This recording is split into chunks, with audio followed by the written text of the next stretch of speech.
The rain had been falling since before dawn, and by the time Clara Merritt reached the courthouse steps, her shoes were soaked through to the sock.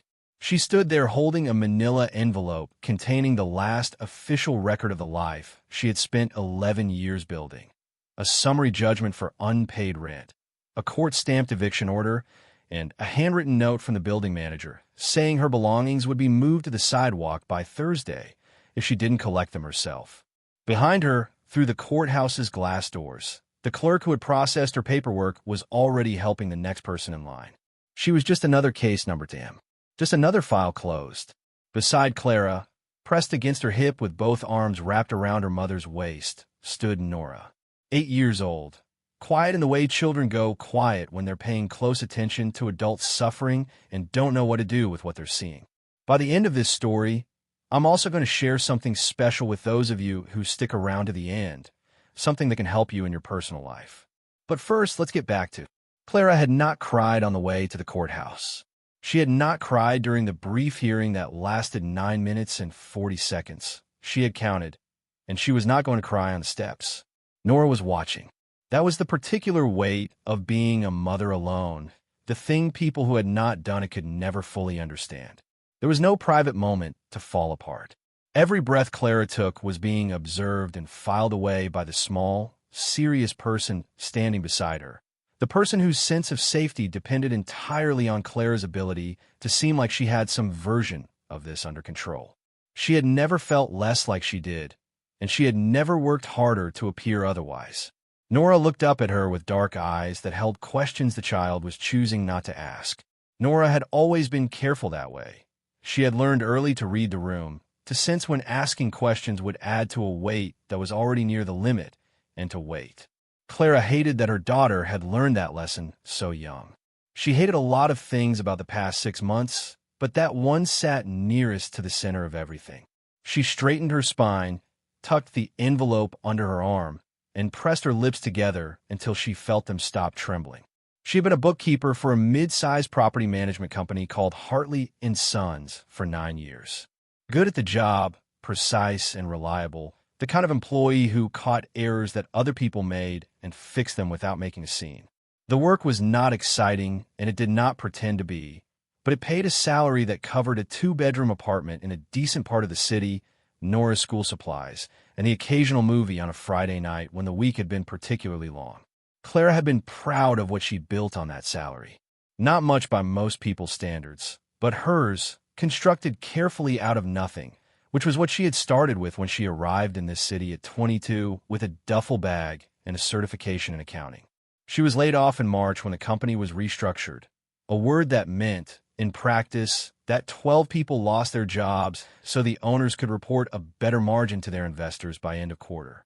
Clara received 8 weeks of severance pay and a card signed by people in the office she had spent 9 years working alongside.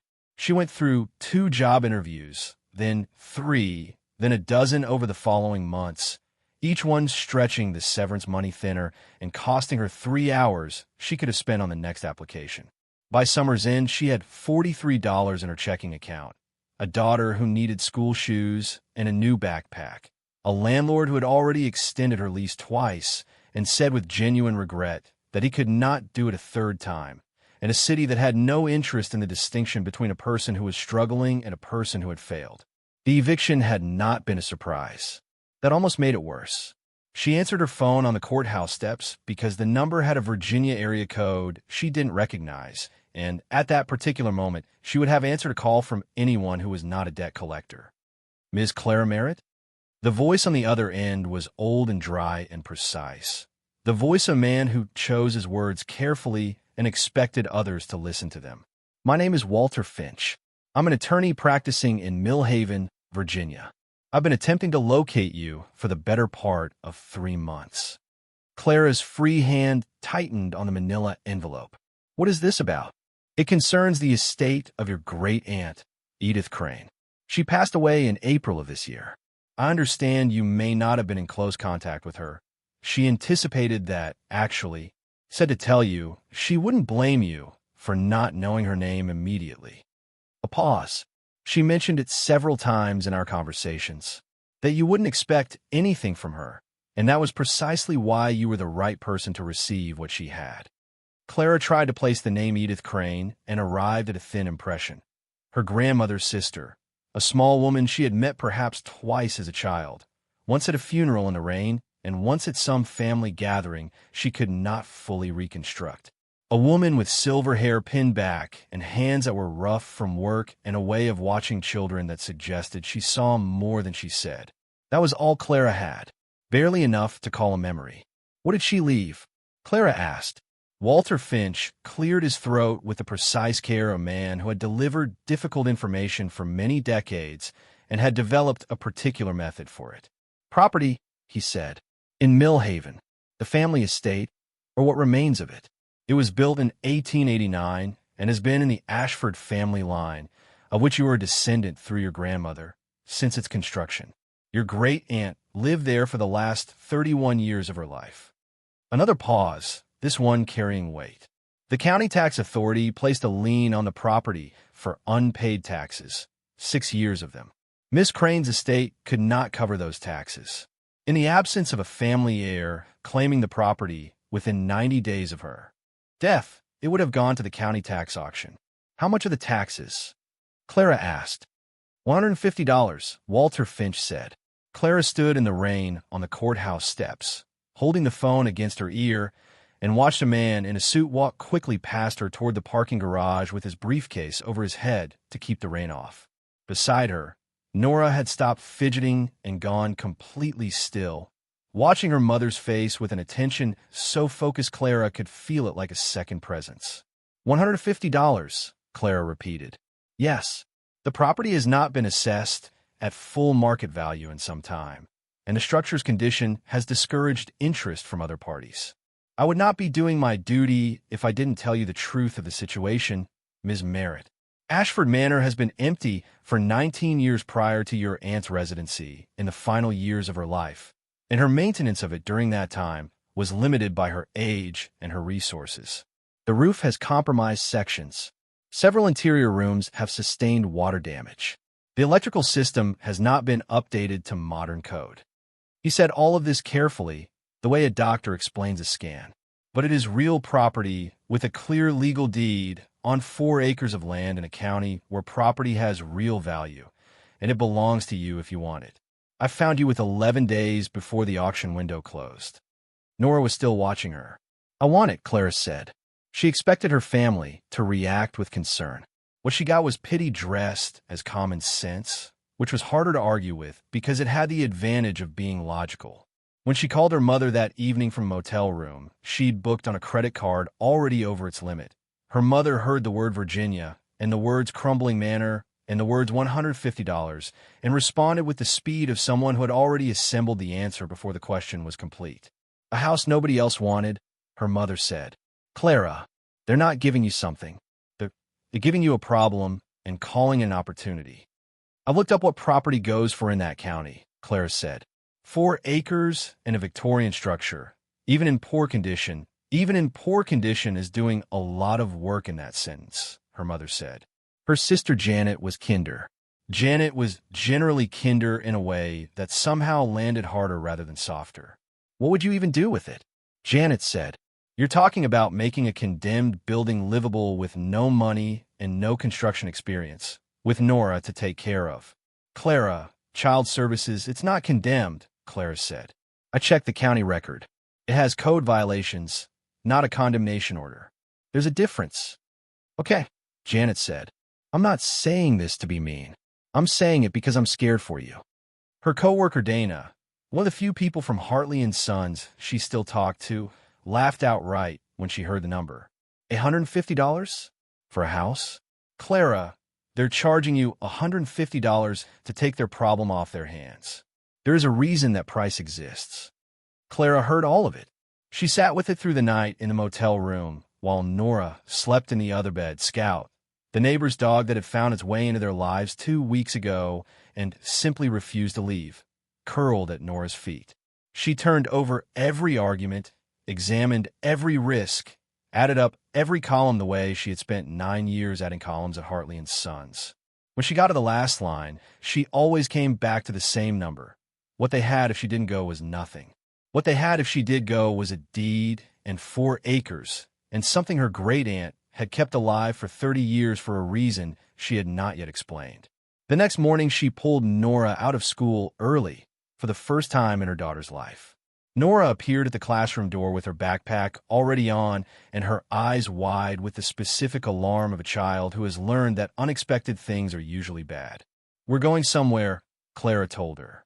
"Where?" "Virginia," Clara said, "to see what your grandmother's sister left us." Nora considered this for approximately 3 seconds, which was how long it always took her to decide whether to be worried or interested. She landed on interested. "Can we stop for food on the way?" They drove 13 hours with 1 stop. Nora doing homework on a clipboard across her lap and asking questions about Virginia that Clara answered from what she could remember and invented the rest with enough plausibility that Nora wouldn't know the difference. They arrived in Millhaven at dusk, a town that announced itself with a gas station and a blinking yellow caution light over a 4-way intersection, and checked into the one motel in the county for $62 a night. The county tax assessor's office the next morning had fluorescent lighting and a counter with a small bell, and the woman behind it looked at Clara's check for $150, looked at Clara, and said, with the tone of someone who had seen this particular transaction before and knew how it ended, "You know what you're buying, right?" "A property," Clara said. "Honey," the woman said, pulling the check toward her across the counter, "you're buying a headache." She stamped the transfer document anyway. Walter Finch's office was on the main street, wedged between the hardware store and an insurance agency, and he was older than his phone voice had suggested, maybe 75, with a careful way of moving that suggested an old injury, and the steady hands of a man who had handled important paper for long enough that it no longer made him nervous. He gave Clara the deed to Ashford Manor and shook her hand with both of his and said, "Your great-aunt was a remarkable woman. She lived in that house for 30 years after her husband died and maintained it by herself on a fixed income and refused every offer anyone made to take it off her hands. Said it wasn't hers to give away." He held her gaze for a moment. "She also left you something else."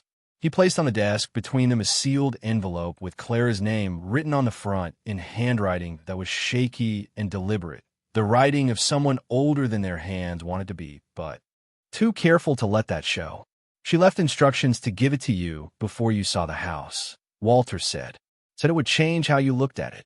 Clara took the envelope and held it. She didn't open it yet. She wasn't sure she was ready. Ashford Manor sat at the end of a gravel lane that grass had been quietly reclaiming for years, growing up through the center strip until the lane looked from the road more like a meadow with wheel ruts than an actual driveway. Clara drove it slowly in the October afternoon, the car picking its way around the deeper holes while Nora pressed her nose to the passenger window and said nothing. They came around a stand of oaks, and the house appeared. Clara pressed the brake without deciding to. It was larger than she had expected, and worse than she had prepared for, and both of those things hit her at the same moment and canceled each other out into something that was neither panic nor relief but a flat, clear assessment. 3 full stories of Victorian architecture, with a wraparound porch that had given up its argument with gravity on the west side and now sagged toward the ground in a long concave arc-tall narrow windows looked out from the facade with the blank expression of a face that had stopped expecting anything. The paint had gone gray and was peeling in long strips that curled away from the siding and revealed weathered wood beneath, silver brown and dry as old paper. Ivy had climbed the entire north wall from the foundation to the 3rd-story roofline, and where it had pulled away in places, it had taken the paint with it and left dark stains on the wood. The east wing's roof showed daylight through a gap about 7 feet long in the 2nd section. 2 boards were missing from the front porch steps on the right side. Nora said, very quietly, "We own that." "We own that," Clara said. A long pause. "It's very big." "It is." Another pause. "Is it safe?" "We're going to find out," Clara said, and got out of the car. She walked up the porch steps carefully, testing each board before committing her weight to it. 3 of the original 6 held without any give. The front door was unlocked. Walter Finch had told her Edith never locked it, said she always felt there was nothing inside worth stealing, which Clara was beginning to understand might not have been entirely true. The entrance hall was wide, with a staircase rising in the center and a corridor running off in both directions. The smell reached her first: old wood and plaster, dust and damp. And beneath those, something faint and old that had once been cedar and wood smoke and linseed oil, the ghost smell of a house that had been cared for by people who are no longer there. The oak floors had buckled in places from moisture, and in others they were dark with water staining that tracked inward from the window frames above.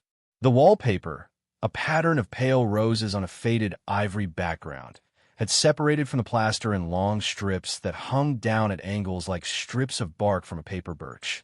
Nora appeared in the doorway behind her, backpack on, both hands gripping the straps. She looked around the entrance hall slowly and said, "It smells like the library." "Old house," Clara said. "I like the library," Nora said, which Clara decided to take as a good sign.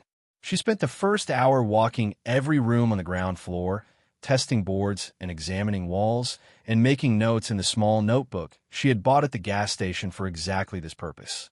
The kitchen ran along the back of the house and was larger than the kitchen in their apartment had been. With a cast-iron stove she had no idea how to operate, and a deep porcelain sink mounted in stone that was cracked but structurally sound. The plumbing had been shut off at the main, but the pipes themselves were copper and appeared largely intact. The parlor had a marble fireplace with a cracked mantel and a ceiling medallion that had pulled away from the plaster in one corner and now hung at a 15-degree angle, held by maybe 3 inches of original adhesion. The dining room on the other side of the hall was empty except for a table so large it could not have come in through either doorway and therefore would never leave. Clara looked at it and made a note. Dining table, original fixture. The study at the far end of the corridor was the room that stopped her. Floor-to-ceiling bookshelves built into 3 of the 4 walls, most of them still holding books that looked like they had not been touched in years, but also had not been allowed to deteriorate. Their spines were dusty, but the bindings were intact. A fieldstone fireplace on the south wall, sealed with a metal plate that smelled of old ash. 2 tall windows in the east wall, overlooking the overgrown kitchen garden at the side of the house. The glass old and slightly wavy in the way glass went before the modern process was standardized, so that the garden outside appeared to ripple very slightly when Clara shifted her angle. The floorboards in here were the same wide plank oak as the rest of the ground floor, but darker, better preserved, the grain still visible under the dust. She stood in that room for longer than the others. She could not have said precisely why. She came back out and found Nora sitting cross-legged on the entrance hall floor, reading the spine of a book she had pulled from the bottom shelf of a built-in beside the staircase. She looked up at Clara with the calm expression she wore when she was comfortable. "This one is about birds," Nora said. "Don't pull anything off the shelves until we know what's stable," Clara told her. "I was careful," Nora said, and she put the book back exactly where she had found it, which was more than Clara could have expected. They slept in the car that first night, parked in the lane beside the house, with the space heater running off the generator Clara had already called ahead to the hardware store about. In the morning she enrolled Nora at Millhaven Elementary. The secretary who took the paperwork looked at Clara with the assessing eyes of a woman who had seen hardship and wanted to know which kind this was, and by mid-morning she was back at the house with the generator running and the space heater going in the study, which had become their base of operations by default. She opened Edith's letter on the 3rd day. She had been carrying it in her jacket pocket, taking it out and turning it over in, her hands at different points during the day, putting it back. On the 3rd morning, she sat down on the study floor with her coffee and the letter and made herself open it.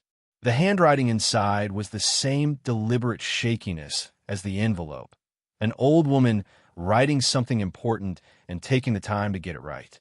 "Clara," it began, "I know we did not know each other well. That is a failing that belongs to many of us, mine included. By the time you read this, I will be gone. So I cannot apologize to your face for the years I kept quiet when I should have reached out. I'll say it plainly instead. I thought about you often and cared about you more than I showed.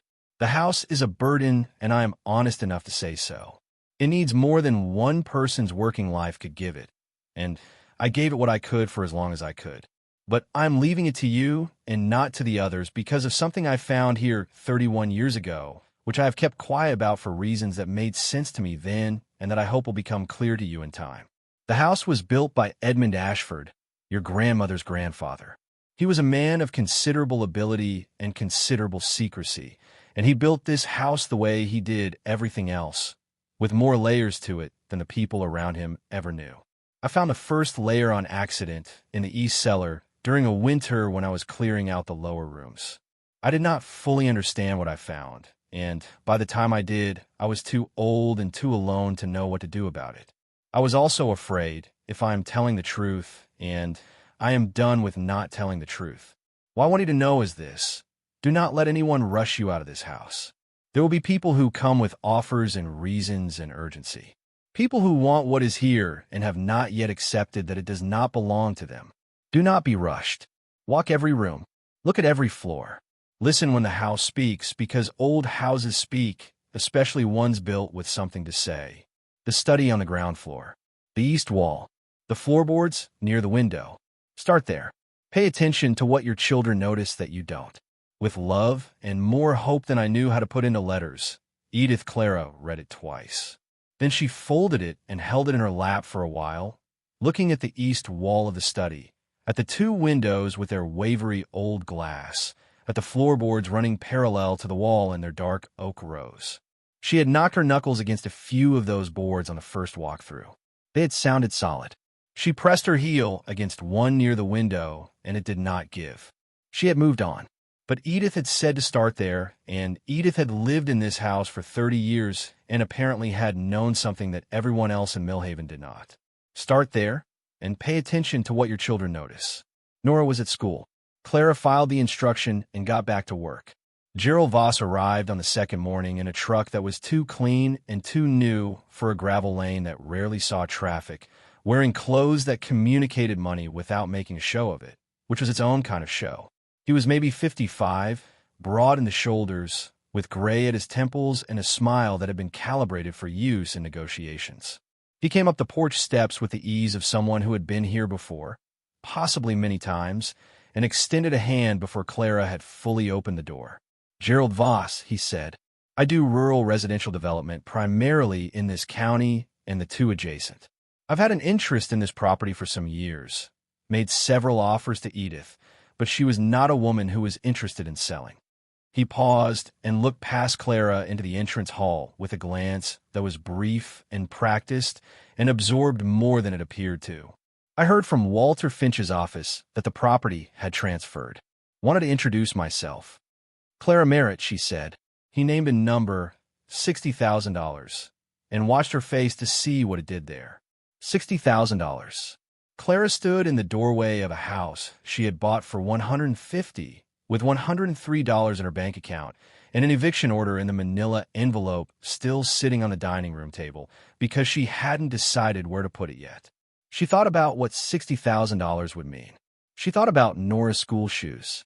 She thought about having a real bed again instead of a sleeping bag on the study floor. "That's a generous offer," she said. "It is," Gerald said, "and I can go higher, depending on how quickly we can move. The land is the real value here. 4 acres in this county, accessible location. I have a development concept already in design. Mountain retreat, 20 units. Very desirable category." He glanced at the house again. The structure, as I'm sure you've been discovering, is a significant undertaking for one person. "I'm not selling," Claire said. Something shifted behind his eyes. Not anger. He was too practiced for anger in a first conversation. Something more like the recalibration a chess player does when the opening has not gone as anticipated. "You've just arrived," he said. "I understand there's an emotional component to inheriting family property. I'm not asking you to decide today. Think about it over the week. Get a sense of what you're dealing with, what the cost would be, what the timeline for any meaningful repair looks like." He paused. "Winter in that structure, with a child, is not comfortable." "I appreciate your concern," Clara said. She closed the door. She stood behind it for a moment and then moved to the front window and watched him walk back to his truck. He didn't leave immediately. He sat behind the wheel for 3 or 4 minutes, looking at the house, and then he drove very slowly up the lane toward the road. The slowness of it put a thin, cold line of wariness in Clara's chest that she carried with her for the rest of the day. Ruth Calloway came the following morning with a basket that held a pot of vegetable soup, a loaf of bread, and a jar of blackberry jam with a hand-lettered label. She was 67 years old and small, with white hair cut close and eyes that were sharp without being unkind, and she stood at the bottom of the porch steps and said, "Ruth Calloway. I was Edith's nearest neighbor for 31 years. I won't pretend. I'm not curious about who she left this to, and I won't pretend I think you don't need soup." Clara took the basket. "Clara Merritt. I do need soup. Come in." Ruth looked at the house with an expression that was complicated, grief in it, but also something that was not exactly affection and was closer to respect. She loved this place, Ruth said, following Clara through the entrance hall to the study where the space heater was running. Wouldn't hear a word against it. When the east wing roof started to go, maybe 10 years back, I told her to let the county take it. She looked at me like I'd suggested something genuinely wrong. Ruth sat down in the room's one intact chair, an old wingback that had survived better than most things in the house. But she knew things about this house that she didn't share with anyone. "She left me a letter," Clara said. "I figured she would," Ruth said. "She wrote it in February, right after the new year. I saw her at the desk through the window, working on something for a long time. When I asked her what she was writing, she said she was getting her affairs in order." Ruth looked at the east wall. "What did she say?" Clara thought about how much to share, and then thought about Edith's letter. There will be people who come with offers and reasons and urgency, and looked at Ruth Calloway's face, which had none of the hunger she had seen in Gerald Voss's glance, and said, "She said to pay attention to the floorboards in this room, near the east window." Ruth was quiet for a moment, the particular kind of quiet that means a person is deciding how much of what they know to give. "Years ago," Ruth said finally, "maybe 24 years back, Edith came up from the cellar in the middle of winter when she'd been clearing out the lower rooms. She came to my door that evening and sat at my kitchen table and didn't speak for about 10 minutes. Just drank tea. When she finally talked, she didn't say what she'd found. She only said that the house was more than she'd understood." Ruth looked at her hands. After that, she was different about the place. Less worried about its condition and more purposeful. Like she'd stopped trying to save it and started trying to preserve it. "There's a difference." "What's down in that cellar?" Clara asked. "I never went down myself," Ruth said. "Edith stopped going after that winter. So there was nothing more she needed to find, that she'd found what she found, and the rest was for someone younger and braver." Ruth looked up. She believed someone would come. She'd say it to me sometimes, usually when the roof was bad, or the porch was going, or something else needed attention that she couldn't manage alone. Said the right person would come when the time was right. "What did she think was here?" Clara asked. Ruth shook her head slowly. "She wouldn't say. Not in words. But I'll tell you this. Edmund Ashford, the man who built this house, was worth considerable money by the time he died in 1931. He was a railroad man early in his career, and then moved into timber and then other interests. There are people in this county whose grandparents knew him, and the stories about him are specific in one thing. He trusted banks the way a smart man trusts weather, which is to say not entirely and never without a backup plan." Ruth paused. "He died in September of 1931, 2 years after the crash, and when his estate was settled, his accountants couldn't locate a substantial portion of what his records showed he should have held. They attributed it to losses in the crash, to bad investments. But the people who knew him said Edmund Ashford didn't lose money. He hid it." Clara turned this over. "How much are we talking about?" Ruth looked at the far wall as though she were reading something written there from a long time back. "My grandmother knew his housekeeper. The housekeeper said Edmund spent the better part of 1929 and 1930 moving things. That's the word she used. Things. She wasn't permitted in the lower rooms during that period. He told her he was making structural improvements. The house did have foundation work done in 1930. There's a county record of a stonemason's permit." Ruth paused. "My grandmother said the housekeeper told her she could hear it sometimes. At night. Movement below the floors in the east wing. Like something very heavy being settled into place." Clara let that sit for a moment. Outside, the crow on the kitchen wall dropped into the overgrown garden and disappeared into the dead stalks of something that had once been cultivated. "Who else knows this story?" Clara asked. Anyone whose family has been here long enough, Ruth said. Which means Gerald Voss knows it, because his grandfather was Edmund Ashford's timber broker. Knew the man personally. And when Edmund died, without leaving any record of where his assets had gone, Gerald's grandfather was one of the men who went through the house looking for anything that might account for the discrepancy. Ruth's expression went flat. They found nothing. But knowing it wasn't there and knowing it didn't exist are two different things.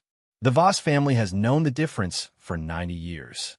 Before we find out what happened next in the story, I want to take a brief moment to speak directly to anyone watching who might be going through their own sudden, overwhelming transition. If you are navigating a bitter divorce, the loss of a spouse, or a financial shock, you know the hardest part isn't just the money. It's not knowing what to do first. That is exactly why we created the Phoenix Blueprint. It is a practical, step-by-step guide for starting over. It doesn't have fluffy affirmations or vision boards. It is a tactical survival manual. It gives you the exact checklist for the first 48 hours, including the one rule you must follow. Do not make any decision you cannot reverse. It includes the Found Money worksheet, showing you exactly how to check state databases because 1 in 7 Americans actually has unclaimed money waiting for them right now. It even gives you word-for-word boundary scripts to use when family members pressure you for money or try to make decisions for you. You can get the entire guide right now for just $17. If you're watching on your TV, just pull out your phone, open your camera, and scan the QR code on the screen right now. If you're on a computer or phone, click the top link in the description. You don't have to figure this out alone. Now, let's get back to the story. The space heater hummed between them. Outside one of the east windows, a crow landed on the kitchen garden's stone wall and sat there regarding the house with the composed intelligence crows have. Gerald Voss was here yesterday, Clara said. Ruth's expression changed in a way that was not quite contempt, but was related to it. He was here 47 times in the last 5 years, Ruth said. I counted. Every time Edith turned him down, he'd wait a few months and come back with a different approach. Economic development. Community benefit, historical restoration. That one was particularly creative, coming from a man who planned to tear the building down and pour concrete on the land. She paused. His grandfather is the one who bought 3 parcels adjacent to this property in the 1940s. There's a theory that's been in the Voss family since then about what's on this land. Gerald inherited the theory along with the parcels. He knows something, Clara said. He believes something, Ruth said, which in Gerald Voss's experience has always been close enough to knowing to work from. After Ruth left, Clara stood in the study for a long while, looking at the floorboards near the east window. She had tested them on the first walkthrough. She had knocked her knuckle against them, and they had returned the solid thunk of dense wood over a packed subfloor, and she had moved on. She went to them again now and knelt and ran her palm along the boards and felt nothing unusual. She rapped her knuckle hard against 3 of them in sequence. All 3 returned the same solid note. But Edith had not said the boards would reveal themselves to her. Edith had said to pay attention to what her children notice. Nora was at school. Clara got up, made a note in her second notebook, study, east wall, floorboards, and went back to work. The work in those first weeks was relentless and necessary, and quietly satisfying in the way that physical effort on a real problem always is. Clara had never done construction work, but she had grown up watching her grandfather fix things that were broken with whatever was available, and she had the same disposition, the same willingness to understand the problem before reaching for a tool. She bought a book on structural carpentry at the hardware store and read it in the evenings. She watched tutorials on her laptop in the hour after Nora went to sleep. She fixed the porch steps on the 3rd day, cutting new boards from planks she found in the carriage shed behind the house, fitting them with the care that the old man at the hardware store, whose name was Dale, acknowledged with a slow nod when she showed him a photograph and asked if she had done it right. That's right, Dale said. You do this before? No, Clara said, but I looked it up. Dale studied the photograph for another moment. Your aunt did a lot of looking up herself, he said. She'd come in here with a question, and she'd already read about it. She just wanted to know what a person who'd done it thought. He handed the phone back. Gerald Voss came in asking about your property yesterday. Wanted to know if you'd been buying materials. Clara looked at him. What did you tell him? Dale shrugged, said, "I don't discuss customers." He paused. "He comes in about twice a month. Has for years. Always asks if there's been any activity up at the Ashford place." The town of Millhaven was small enough that Clara's presence in it had been understood and categorized within a week. She was the woman who had bought the Ashford Manor for next to nothing and was apparently intending to stay, which put her in a category the town's residents had not encountered recently. Some of them were sorry for her in a gentle, impersonal way. The gas station clerk who asked if she was settling in all right. The librarian who offered Nora a library card before Clara had even thought to ask. The minister's wife who left the casserole on the porch one morning without knocking. Some of them were watching with the neutral patience of people who had seen optimism run headlong into reality before and understood the outcome was only a matter of time. A few were openly skeptical in the way of people who have known hardship and feel they earn the right to be realistic about other people's prospects. Clara heard all of it and kept working. Nora, for her part, had made Millhaven Elementary her own within a week, which was something Clara watched with a particular mix of gratitude and heartache that children's resilience always produced in her. Nora did not make friends noisily or quickly. She made them the way she did most things, by watching for a while and then attaching to one person with complete and loyal attention. The person was a girl named Margot, a quiet, freckled child who also liked birds, which turned out to be sufficient foundation for a firm friendship. When Clara picked Nora up in the afternoons, Nora reported the day's events with her usual precision. What they had studied, what they had eaten, what Margot had said about the old Ashford place when Nora mentioned where they were living. She said people in town say it's haunted, Nora reported on the second week, climbing into the car. "What did you tell her?" "I said our house isn't haunted. It's just old," Nora said. "Old means things happen there. Haunted means something stayed." She looked out the car window as they turned up the lane. "I don't think anything stayed. I think it's more like something's waiting." Clara glanced at her. "Waiting for what?" Nora thought about it. "For someone to notice it," she said. There was also the matter of Gerald Voss. He came back on the 10th day, without the genial opener this time, and stood at the bottom of the porch steps rather than coming up, which Clara recognized as a deliberate shift in positioning, a man recalculating distance. He had a second number in mind, higher than the first, and he said it the way people say things they have been rehearsing. Clara listened to the entire offer without interruption, which seemed to unsettle him more than an outright refusal. "I'm still not selling," she said when he finished. He looked at the house, behind her for a moment, then back at her. "Ms. Merritt, I have been trying to acquire this property for 11 years. Your great-aunt was a woman I respected, but she was operating on sentiment rather than practicality. I don't think you have that luxury." He paused. "The county tax authority will be assessing this property again in the spring. If substantial improvements haven't been made, the code violations on file become actionable. A family court judge, looking at those code violations alongside the living conditions for a minor. Are you threatening to report me to Child Protective Services?" Clara asked. He held her gaze for 2 full seconds. "I'm making you aware of a regulatory reality," he said. Clara thought about this after he left. She thought about it that evening over dinner. Soup from Ruth's latest visit and bread she had made herself in the cast-iron skillet, which was imperfect but edible. She thought about what it meant for a man with money and time and 11 years of frustrated determination to have decided that the way to move her was through her daughter. She decided it meant she was staying.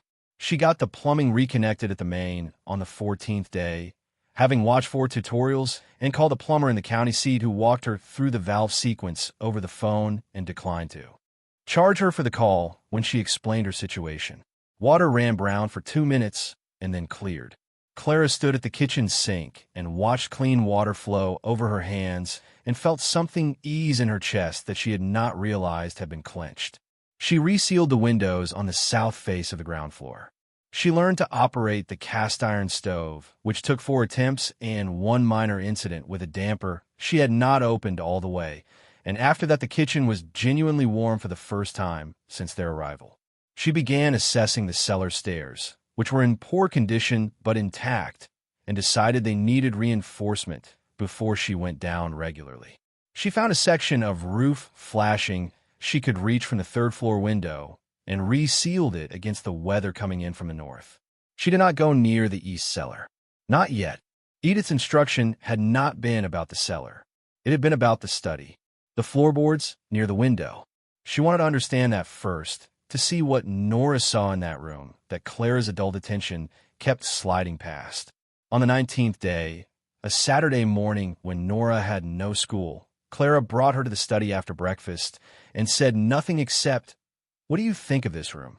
Nora walked it the way she always walked new spaces, with both hands in her pockets and her head making small adjustments as she looked at different things.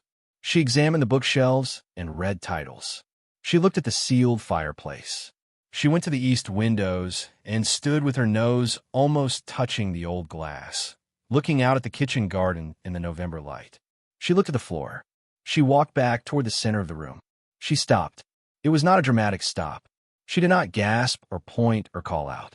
She simply stood still, in a way she went still when she was paying attention to something that most people would have walked straight through without noticing. Her head tilted slightly to the right. Then she dropped to one knee and pressed her palm flat against a board 2 rows in from the east wall, maybe 4 feet south of the window. She looked up at Clara. "Mommy," she said, "the floorboards are hollow here." Clara crossed the room and knelt beside her. She pressed her own palm to the board, and then she made a fist and knocked her knuckle against it once hard. The sound that came back was not the solid thunk she had heard from every other board she had tested in this room. What came back was lighter, resonant, with depth behind it. Not the knock of wood over packed subfloor, but the ring of wood over open space, the sound of a surface with nothing beneath it but air. She knocked again. Then she pressed her ear close to the floor and knocked with 2 fingers, gently, and this time she could hear not just the sound above, but the faint, hollow answer that rose from somewhere below, from a space that the floor plan of this house, as she had understood it, did not account for. She sat back on her heels.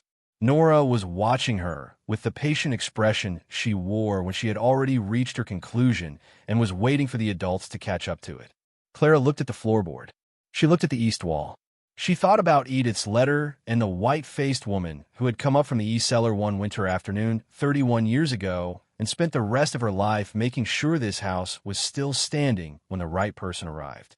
She thought about Edmund Ashford, who was a man of considerable ability and considerable secrecy and who had not lost his money in the crash, had hidden it instead, hidden it somewhere below the house he built to last, and built to hold more than anyone who looked at it from the outside would ever guess. She thought about Gerald Voss sitting in his truck for 4 minutes, looking at the house.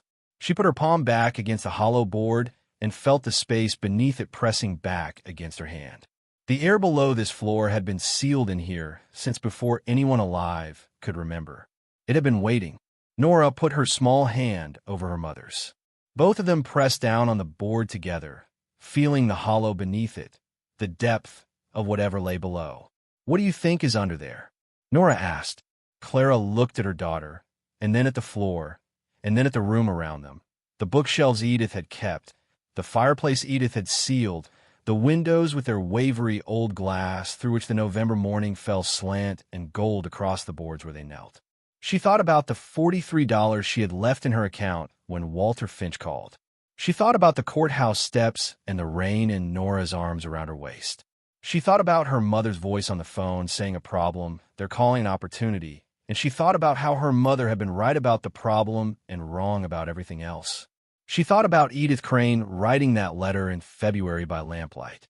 An old woman in a crumbling house on a fixed income, writing to a granddaughter she had met twice in her life, trusting that the right hands would open the envelope at the right moment.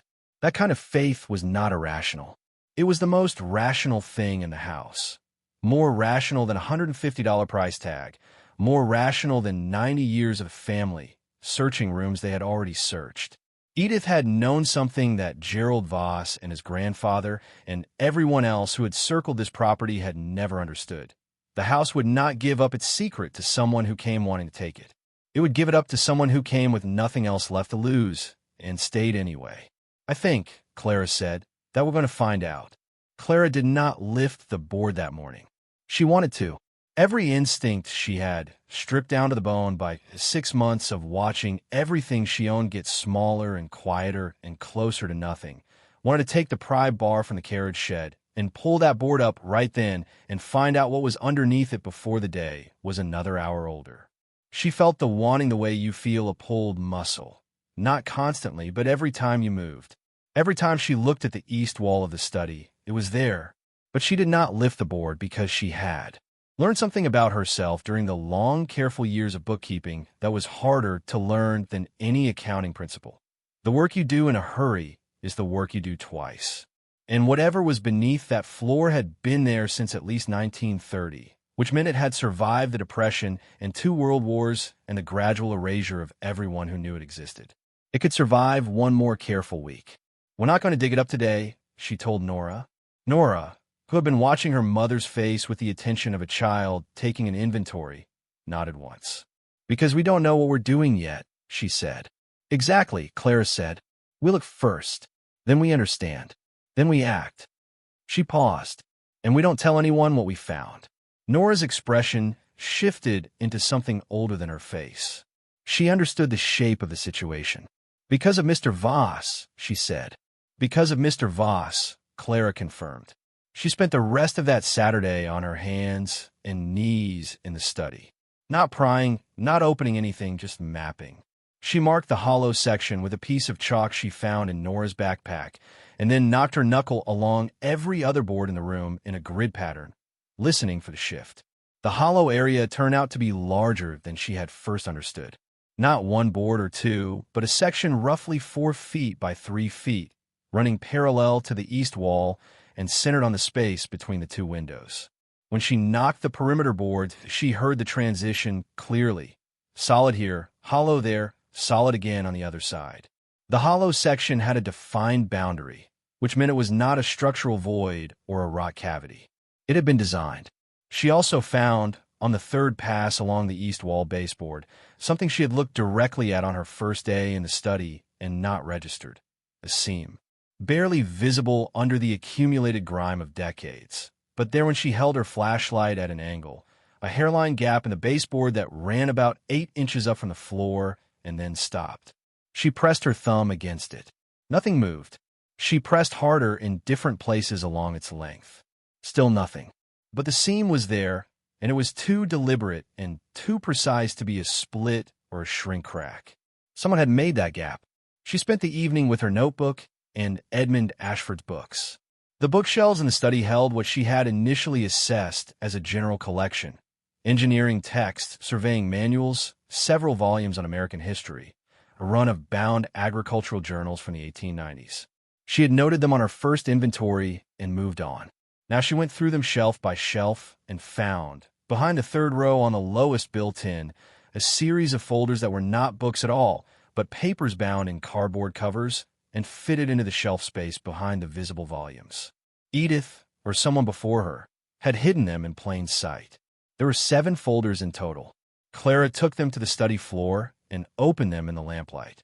The first held correspondence, letters written in a hand she did not recognize, but that was precise and dense, the writing of a man who thought in complete sentences and did not waste paper.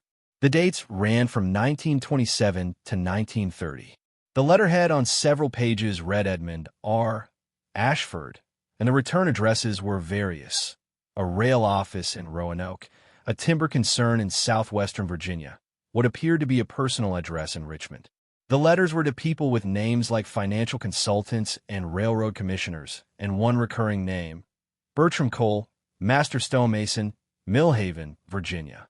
The Cole letters were the ones that stopped her. There were 11 of them, spanning from March 1929 to November 1930.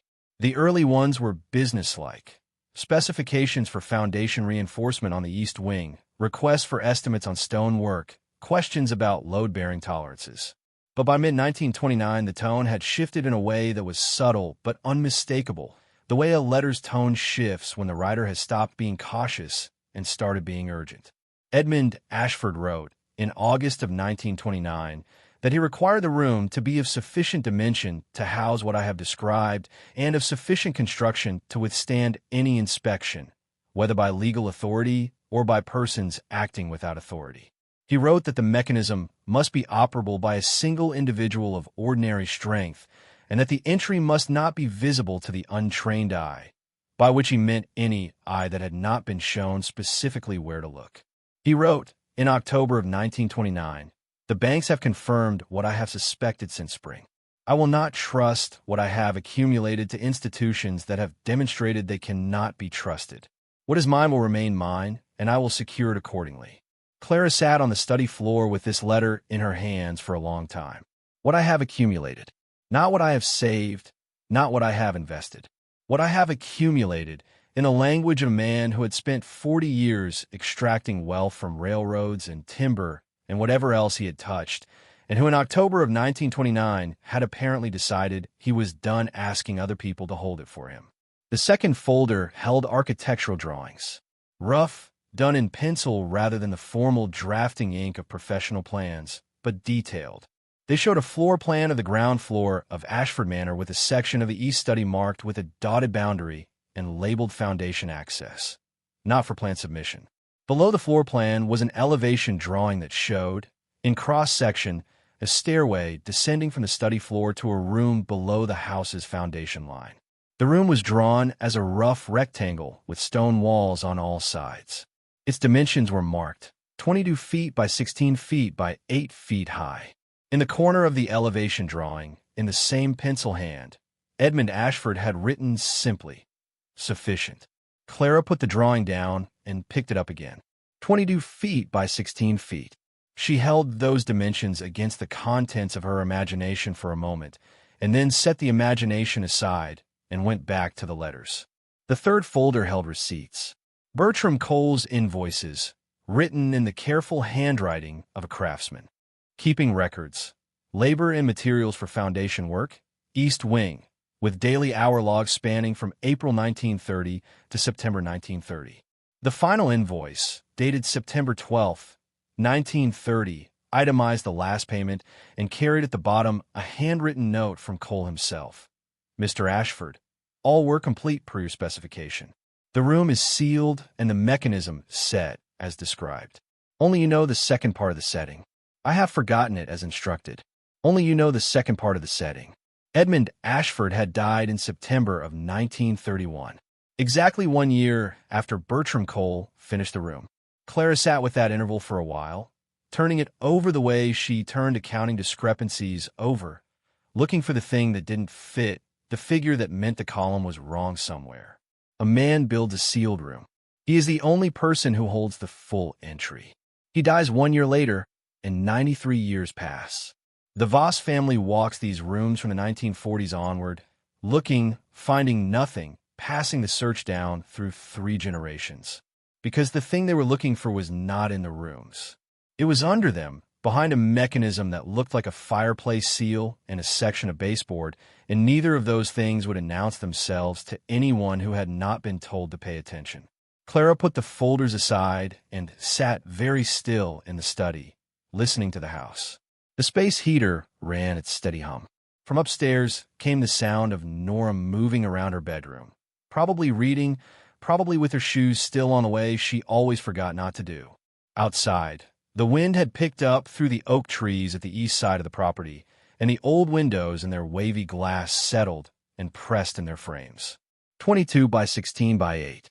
That was 352 square feet of sealed stone room that had been sitting underneath this floor for 93 years, secured by a mechanism that only Edmund Ashford had fully known, waiting. She thought about what Ruth had said. He trusted banks the way a smart man trusts weather.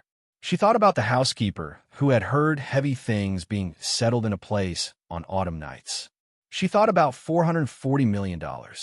She had not let herself think that number specifically until this moment. It had been a premise, a possibility, the thing the story was moving toward. Now, sitting on the floor of the study with Edmund Ashford's letters in her hands and the chalk outline of the hollow boards visible in the lamplight, it began to feel like an arithmetic problem she was solving from both ends toward the middle. She put the letters back in their folders and the folders back behind the books exactly as she had found them, and went upstairs to check on Nora. 2 days later, Gerald Voss returned. This time he brought a man with him who carried a briefcase and introduced himself as a county planning consultant, which was a title that could mean many things, none of them good. They stood at the bottom of the porch steps in the cold morning, and Voss presented what he described as a preliminary code assessment. A 4-page document listing every outstanding violation on the property's record, annotated with the projected remediation costs and a timeline suggesting the county would be within its rights to begin enforcement proceedings by the following spring. "I'm not trying to pressure you," Voss said, in the tone of a man who is absolutely trying to pressure her. "I'm showing you the reality of what you're looking at. These violations can be resolved one of two ways: significant capital investment over a considerable period of time, or property transfer to a party prepared to undertake the remediation." He paused. "I've increased my offer, $80,000, and I'll take on the code compliance costs as part of the transaction." Clara stood in the cold with the 4-page document in her hands and read the first page with the attention she would have given it on a different morning. Then she looked up at Gerald Voss. "How many times did you make this same offer to Edith?" she asked. He held her gaze. "A number of times." "And she said no a number of times," Clara said. "I'm saying no, too." After they left, she called Ruth. Ruth came over that afternoon and read through the code assessment and said, without any particular alarm, that the violations listed were real, but that the timeline for enforcement was Voss's interpretation, not the county's, and that no enforcement proceeding had been filed. She also said something that stayed with Clara. "He's getting nervous. When Gerald raises his offers this fast, it means he thinks someone else might be moving in on what he considers his territory." She paused, "which means he suspects something is happening here. He may not know what, but he's feeling it." Clara thought about the folder of letters hidden behind the books and the chalk outline on the study floor. "We need to move faster," Clara said. "Yes," Ruth said. "I think we do." She called Ruth that same evening and told her everything: the folders, the letters, the drawings, the coal receipts, the dimensions. Ruth listened without interrupting, which was one of the things Clara had come to appreciate about her in the short time she had known her. She had a stillness that was not absence of response, but concentration of it. She was storing everything, processing it, and would say what she thought when she had finished doing that. When Clara was done, Ruth was quiet for a moment. Then she said, "Bertram Cole had a grandson, James Cole. He's 78 years old, and he lives on the south side of Millhaven, and he knew his grandfather." Clara looked at her. "Bertram Cole lived in 91, Ruth said. He died in 1984. James was his late 30s by then, old enough to have had real conversations with his grandfather, old enough to have been told things." She paused. "I've known James Cole for 20 years. He is an honest man and a private one, and I think if you came to him with what you found in those letters, he would tell you what he knows." "Will he tell Voss?" Ruth considered this. "James Cole and Gerald Voss have not spoken in 15 years, she said. There was a dispute over property on the south end of the county. Gerald tried to buy a parcel that sat adjacent to Cole land and win. James refused to sell the access easement. Gerald had his lawyers file a nuisance claim that tied up James's property for 2 years. Cost him legal fees he couldn't spare." Ruth's expression was flat and level. "James Cole will not be doing Gerald Voss any favors." James Cole's house sat on a south-facing slope on the edge of town. A small clapboard place with a kitchen garden that ran right up to the road and a wood-burning stove whose chimney trailed smoke in the cold November air. He was a slight man with the deliberate hands of someone who had done fine work for many years. And when Ruth introduced Clara and explained briefly why they had come, he looked at Clara for a long moment without speaking and then said, "Come inside." He made coffee without asking if they wanted any and set it on the kitchen table and sat down across from Clara and said, "What did you find?" She showed him the letters. She watched his face as he read them, and what she saw there was not surprise, but the particular expression of a man encountering a thing he had always believed was real and receiving confirmation. He went through the cold correspondence twice, slowly, tracing his finger along lines his grandfather had written in 1930. "He told me about it," James said finally. "Not the specifics. Not the dimensions, or the location, or the mechanism. He said there were things a man did for hire that he was not at liberty to describe. But he told me he had built a room for Edmund Ashford in 1930 that he believed no one would find for a very long time, and that when someone did find it, they would understand what they had. James set the letters down. He also said that Ashford had told him what would be put in the room. Not exact amounts. He said the old man described it as everything I have and everything I intend to keep. Everything I have and everything I intend to keep. The mechanism, Clara said. The letter says there were 2 parts to the setting. Bertram knew the first. Ashford kept the second. James nodded slowly. My grandfather said the entry point operated on a 2-part sequence. The first part was mechanical, something in the construction itself that had to be engaged in a specific way. The second part was a combination that Ashford committed to memory and never wrote down. He paused. When Ashford died in 1931, my grandfather believed the room was sealed for good. He grieved that, in his way. Spent 40 years thinking about it. Did he ever try to open it himself? No, James said, with a certainty that held no hesitation. He said it wasn't his to open. He'd built it for Ashford. After Ashford, it was for whoever Ashford had intended it for. He looked at Clara steadily. He never knew who that would be. He was quiet for a moment, turning his coffee cup in his hands with the unconscious habit of a man who had done this at this same table for many years while thinking. He also told me something else. He said Ashford paid him well, better than any other job he'd done in 30 years of stonework.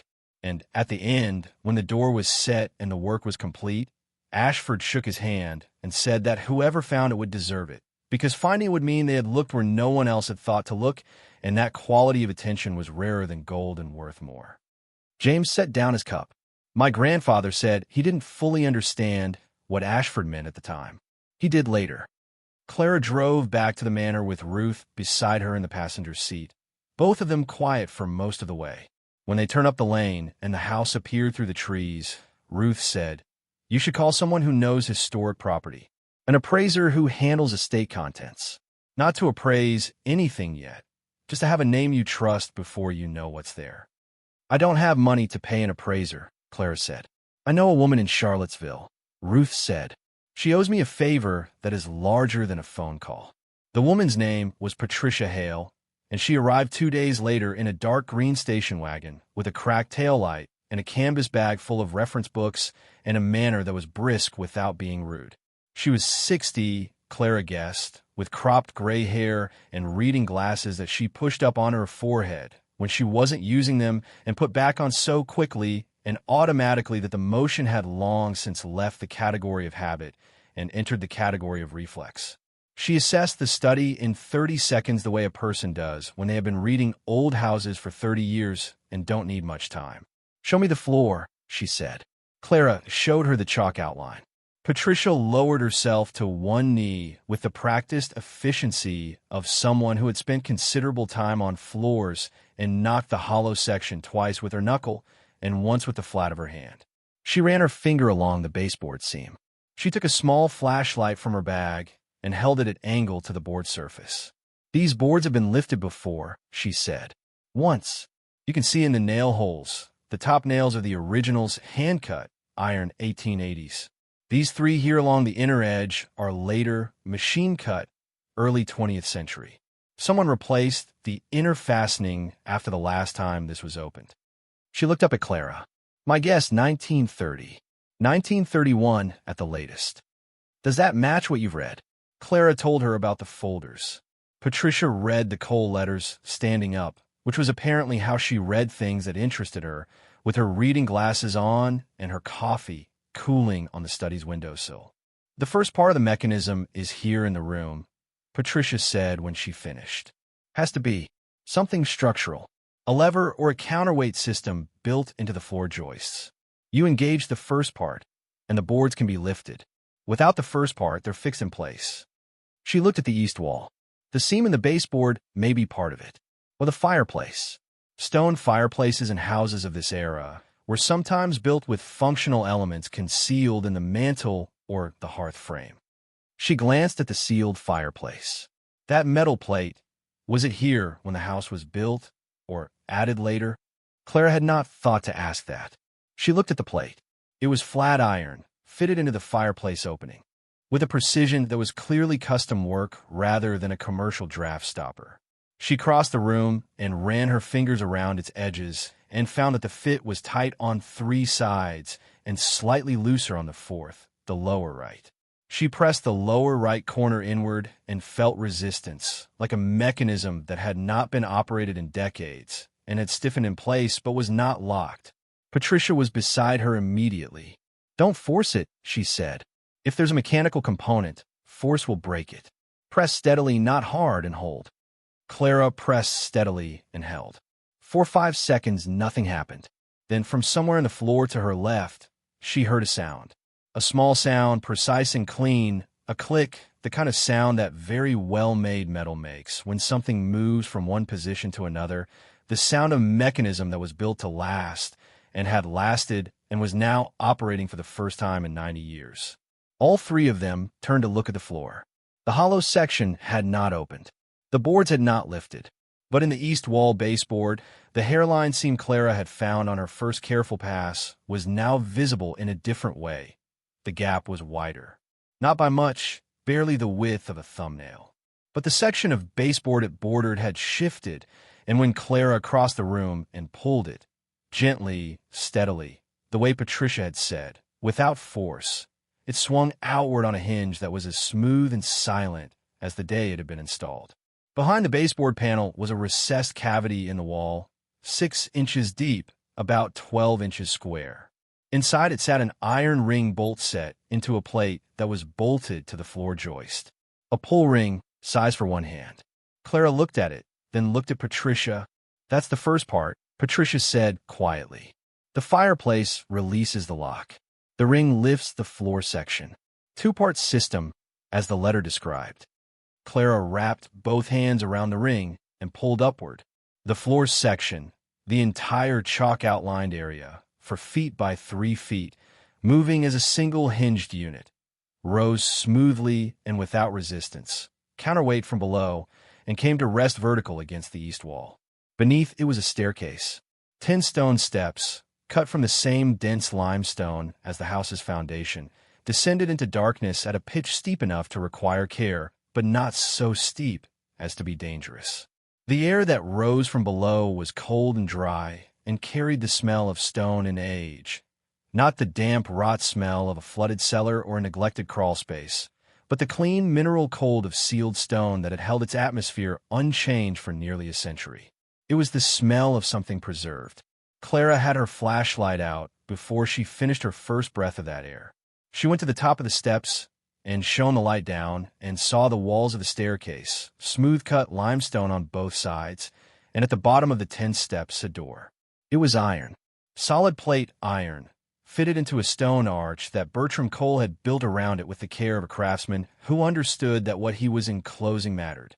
The door was roughly 6 feet high and 3 feet wide, with a single large ring handle on the right side and a combination lock mounted in the center at chest height. A dial lock, brass, with numbers around its face, the kind of mechanism a bank vault manufacturer would have supplied in 1930 to anyone willing to pay for it.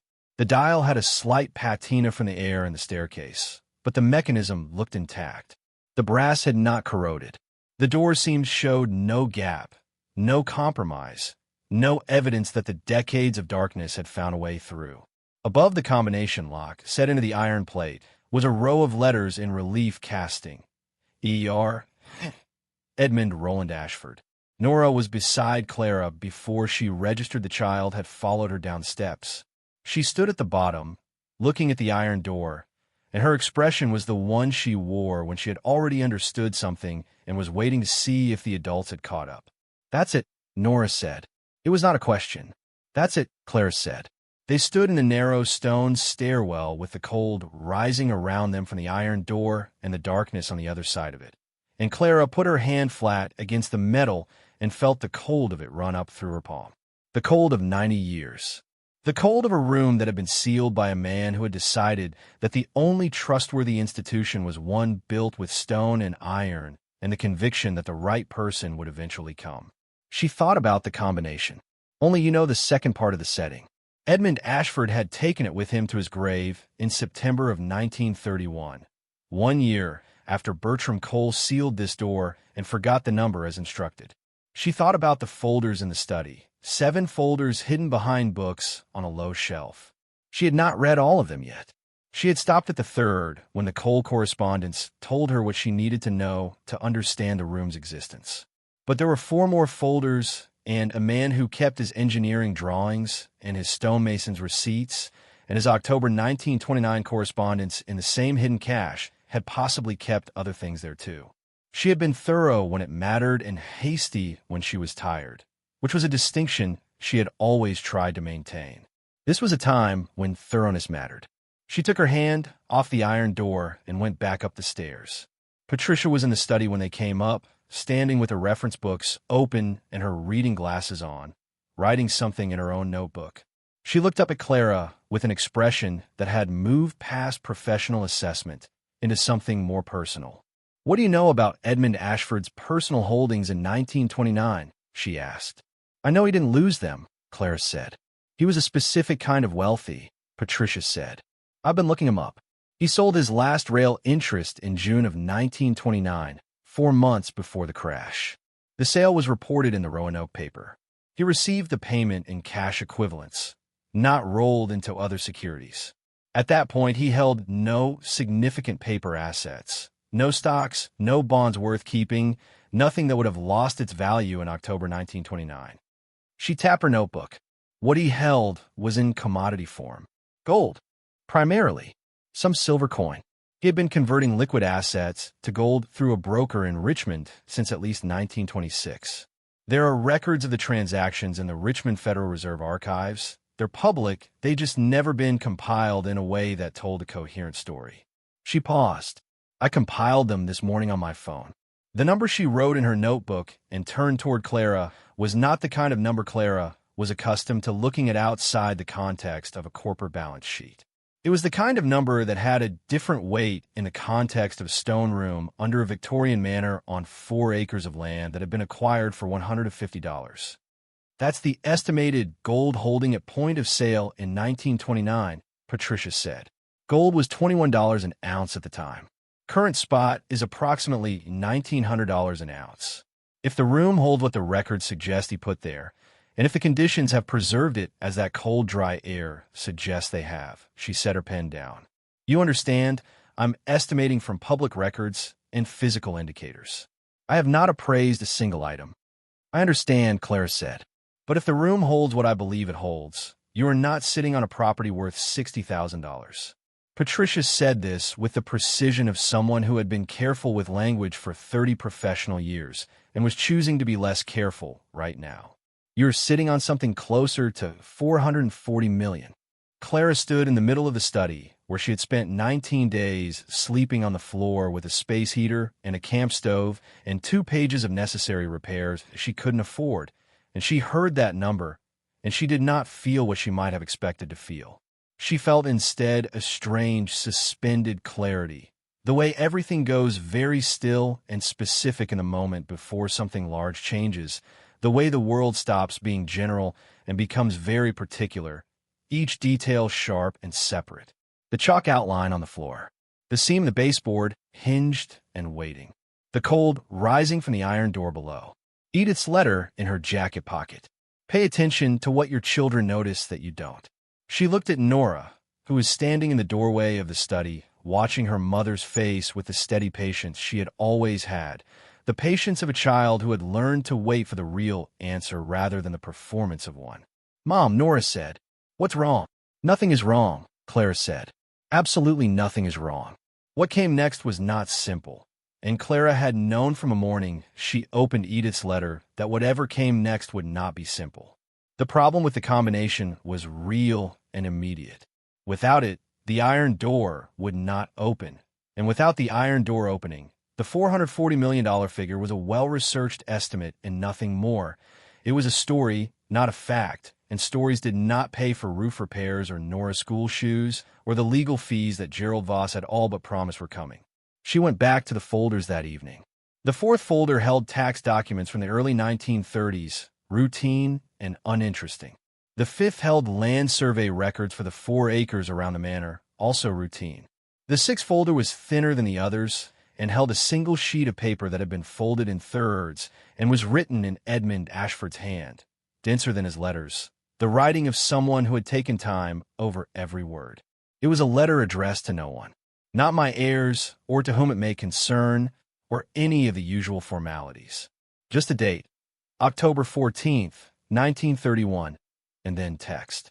Clara read it twice before she fully took it in. Ashford had written it 1 week before he died. He had not known he was dying, or if he had not written it that way. He had written it like a man who was recording information for his own reference, and had chosen this method because he did not trust any other. He described the room below the study. He described the mechanism. He described the combination, all 30 digits of it, written out in a code that used the name of his daughter, his construction start date, and the elevation of the manor's foundation in feet above sea level, scrambled in a pattern he described in clear language that would have meant nothing to anyone who did not know all 3 pieces of information and could not hold the pattern steady in their mind. Clara wrote it out in her notebook 3 times until she was sure she had it. Then she put the folder back, exactly as she had found it, and sat for a moment with her eyes closed. Edmund Ashford had not taken it with him, after all. He had trusted it to a folder behind a row of books on a low shelf in the study of the house he had built to last, in a room whose floors would not give up their secret without the attention of someone who had been sent, specifically, to pay attention. He had left a way through. He had always left a way through. He had just left it for someone who would look and who would have no reason to stop looking and who would arrive at the moment when nothing else remained. Clara wrote the combination out in her notebook 3 times until she was sure she had it, then tore out the page and burned it in the kitchen stove. Then she put the folder back, exactly as she had found it, and sat for a moment with her eyes closed. A hard November cold that came down off the mountain to the north and put frost on the kitchen garden and turned the oak leaves brittle and caused the old windows to contract in their frames with sounds like small calibrations. Clara had the stove going by 6 and coffee ready when Nora came down, and they ate breakfast at the kitchen table with the frost outside the window and the house around them. Nora said, "Are we going to open the door today?" "Tonight," Clara said, "when Ruth and Patricia are here." Ruth and Patricia arrived at 6 in the evening, Ruth with bread and Patricia with a flashlight that produced considerably more light than the one Clara had been using. James Cole came with Ruth, which Clara had not expected but did not question. He had built a right to this through his grandfather's work and his own 30 years of silence, and he had not shared what he knew with anyone who would use it against them, which was a form of loyalty that deserved recognition. They stood in the study for a few minutes before going down. Not ceremony, exactly, but a natural pause that none of them felt like rushing past. Clara showed them the chalk outline. She showed them the baseboard panel and how the fireplace plate engaged the lock. She showed them the ring bolt in the wall cavity and the floor section rising on its counterweight when she pulled, easy and silent, as though it had been oiled the week before rather than the week before the depression. Patricia shone her flashlight down the stone steps. The cold came up. James stood at the edge of the opening and looked down for a long moment. Then he said, very quietly, he didn't cut corners anywhere. "These steps are dressed limestone. The joints are tight. He built this to last forever." He wasn't talking to anyone in particular. He was talking to his grandfather. They went down the stairs in single file, Clara first with the combination she had worked out from Edmund Ashford's letter, then Patricia, then Ruth, then James, and finally Nora, who had been told 3 times to stay upstairs and had come down anyway, which Clara decided to allow, because she understood with the kind of knowledge that bypasses argument that this moment belonged to her daughter too. The combination lock turned smoothly. All 30 digits, entered in the sequence Ashford had described, each number settling in a place with the clean mechanical certainty of a mechanism built by someone who expected it to be used once and used right. Clara turned the final number and heard the internal bars disengage. Not a click this time, but a deeper sound, the sound of something substantial moving that had not moved in a very long time.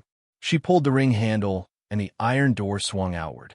The air from a room beyond was the same cold mineral air as the stairwell, but more of it, and under it something else, a faint metallic weight that was not rust and not decay, but the smell of gold, which is a specific smell that people who have been around it recognize and cannot easily describe to those who have not.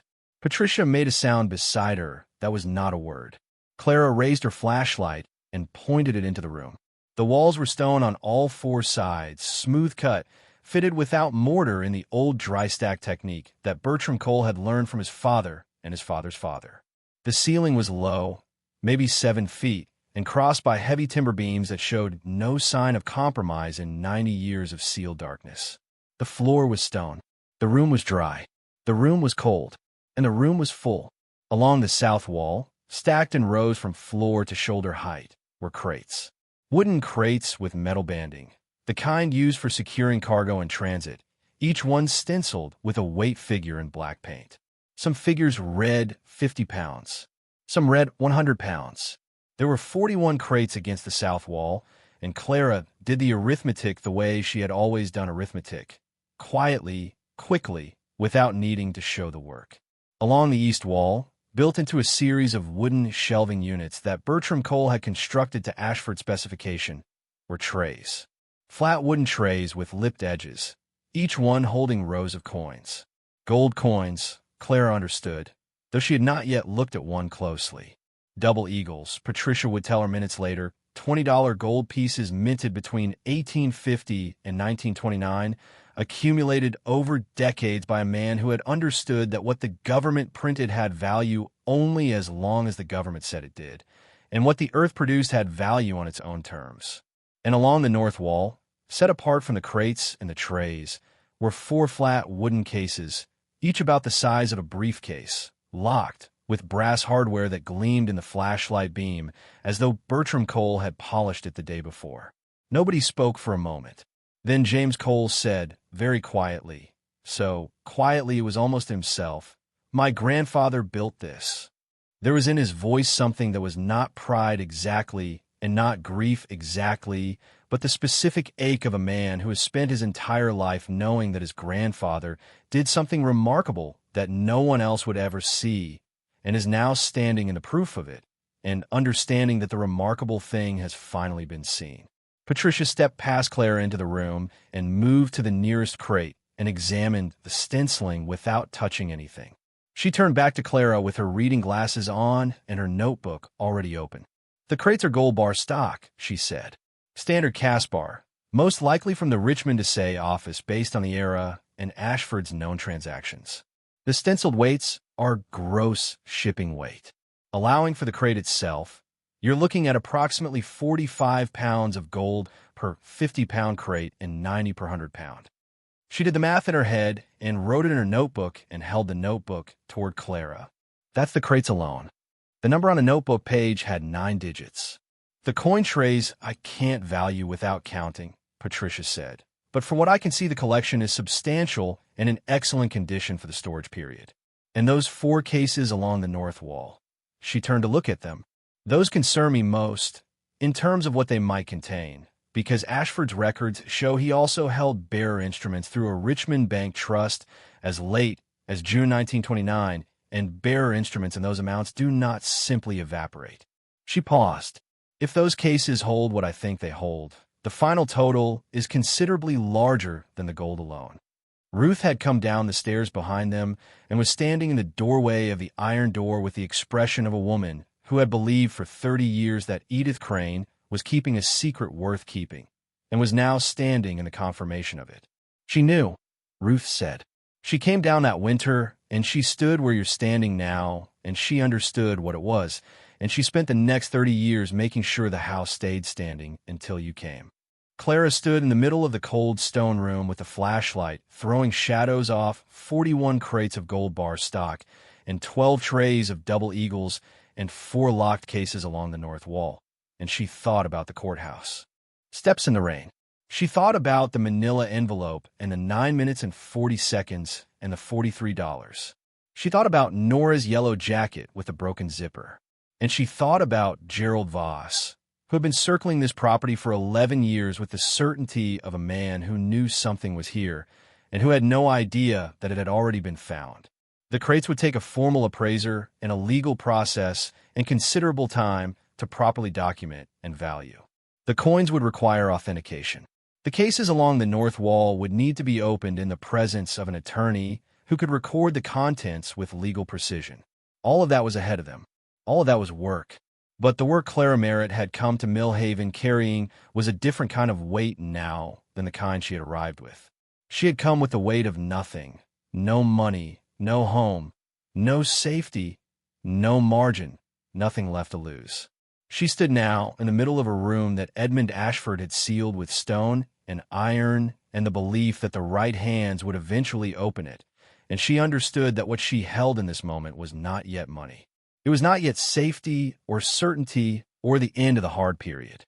What she held was the possibility of all of those things and the responsibility for them, and the knowledge that getting from here to there would require the same care and the same patience and the same refusal to be rushed that had gotten her to this door. She looked at Nora. Her daughter was standing at the edge of the coin trays, not touching them, looking at them with the focused attention she had always brought to things that earned it. "Mommy," Nora said, without turning around.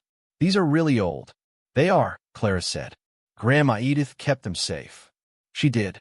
Nora turned then and looked at her mother across the stone room with the flashlight beam between them.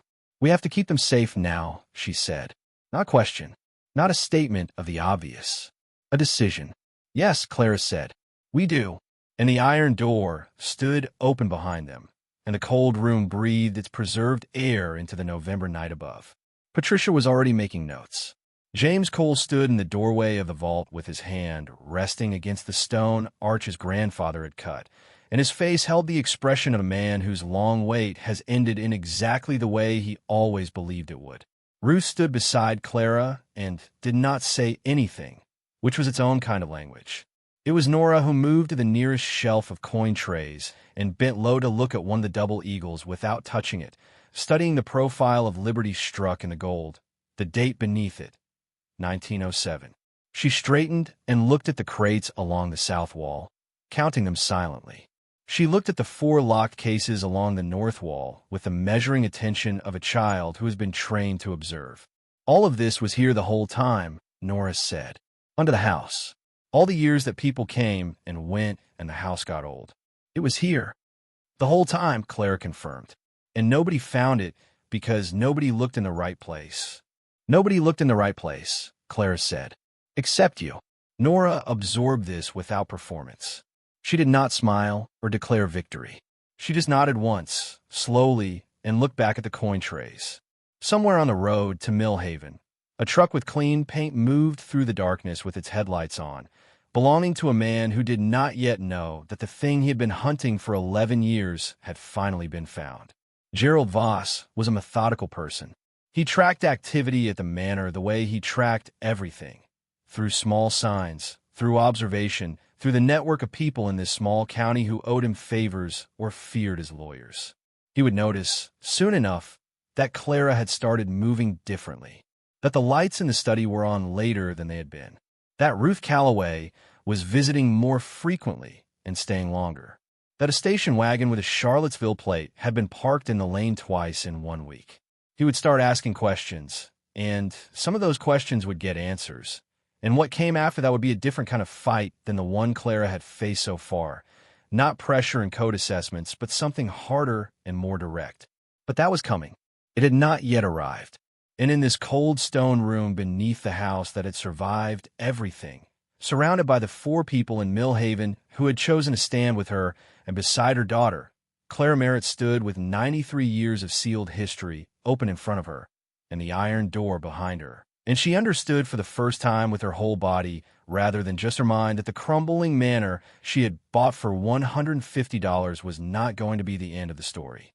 It was where the story had been waiting to begin. The iron door was open for exactly 47 minutes on the night they first went in. Clara had made that decision before they descended. She had told the others, and they had agreed. 47 minutes. Long enough to see what was there, to document it with photographs, to take the basic measurements that Patricia needed to begin her calculations. Not long enough to disturb a single crate, to open a single tray, to touch anything that was not already touched. They would see, and then they would close the door and then they would think before they did anything else. Patricia photographed every wall, every shelf, every crate, every coin tray, every one of the 4 lock cases along the north wall. She photographed the combination lock and the iron door itself and the stonework around it. She moved through the room with the contained efficiency of someone who understood that what they were doing would be looked at carefully by other people later, and that the quality of the documentation mattered as much as anything else they would do tonight. James Cole stood in the doorway the entire time without coming fully in, which was a boundary he set for himself and nobody questioned.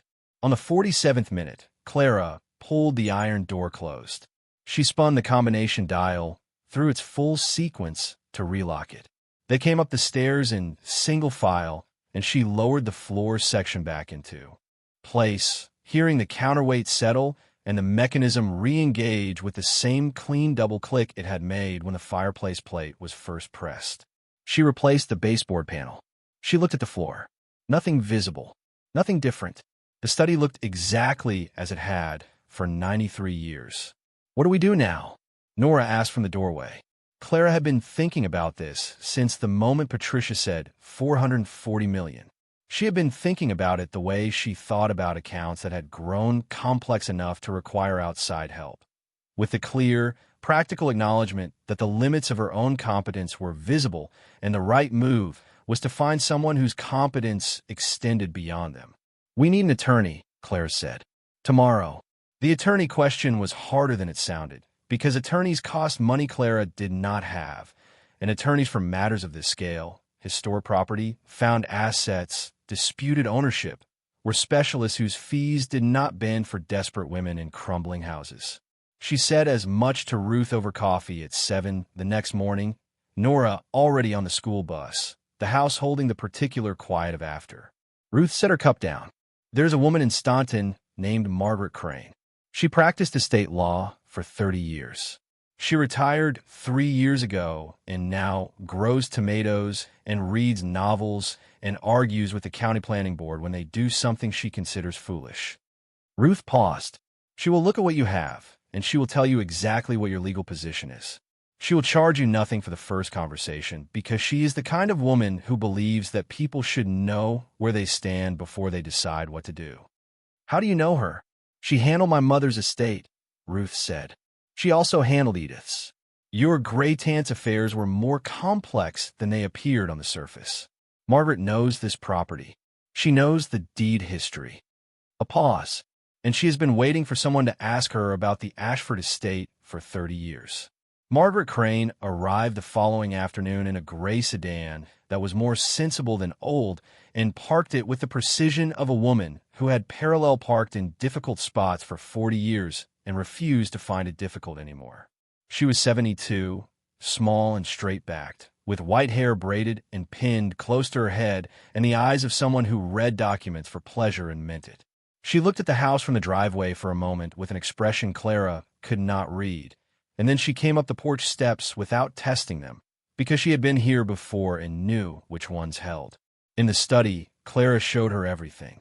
Edith's letter, the folders with the Ashford correspondence, the Cole receipts, the architectural drawings, the photographs Patricia had taken in the vault, the combination written in Clara's notebook.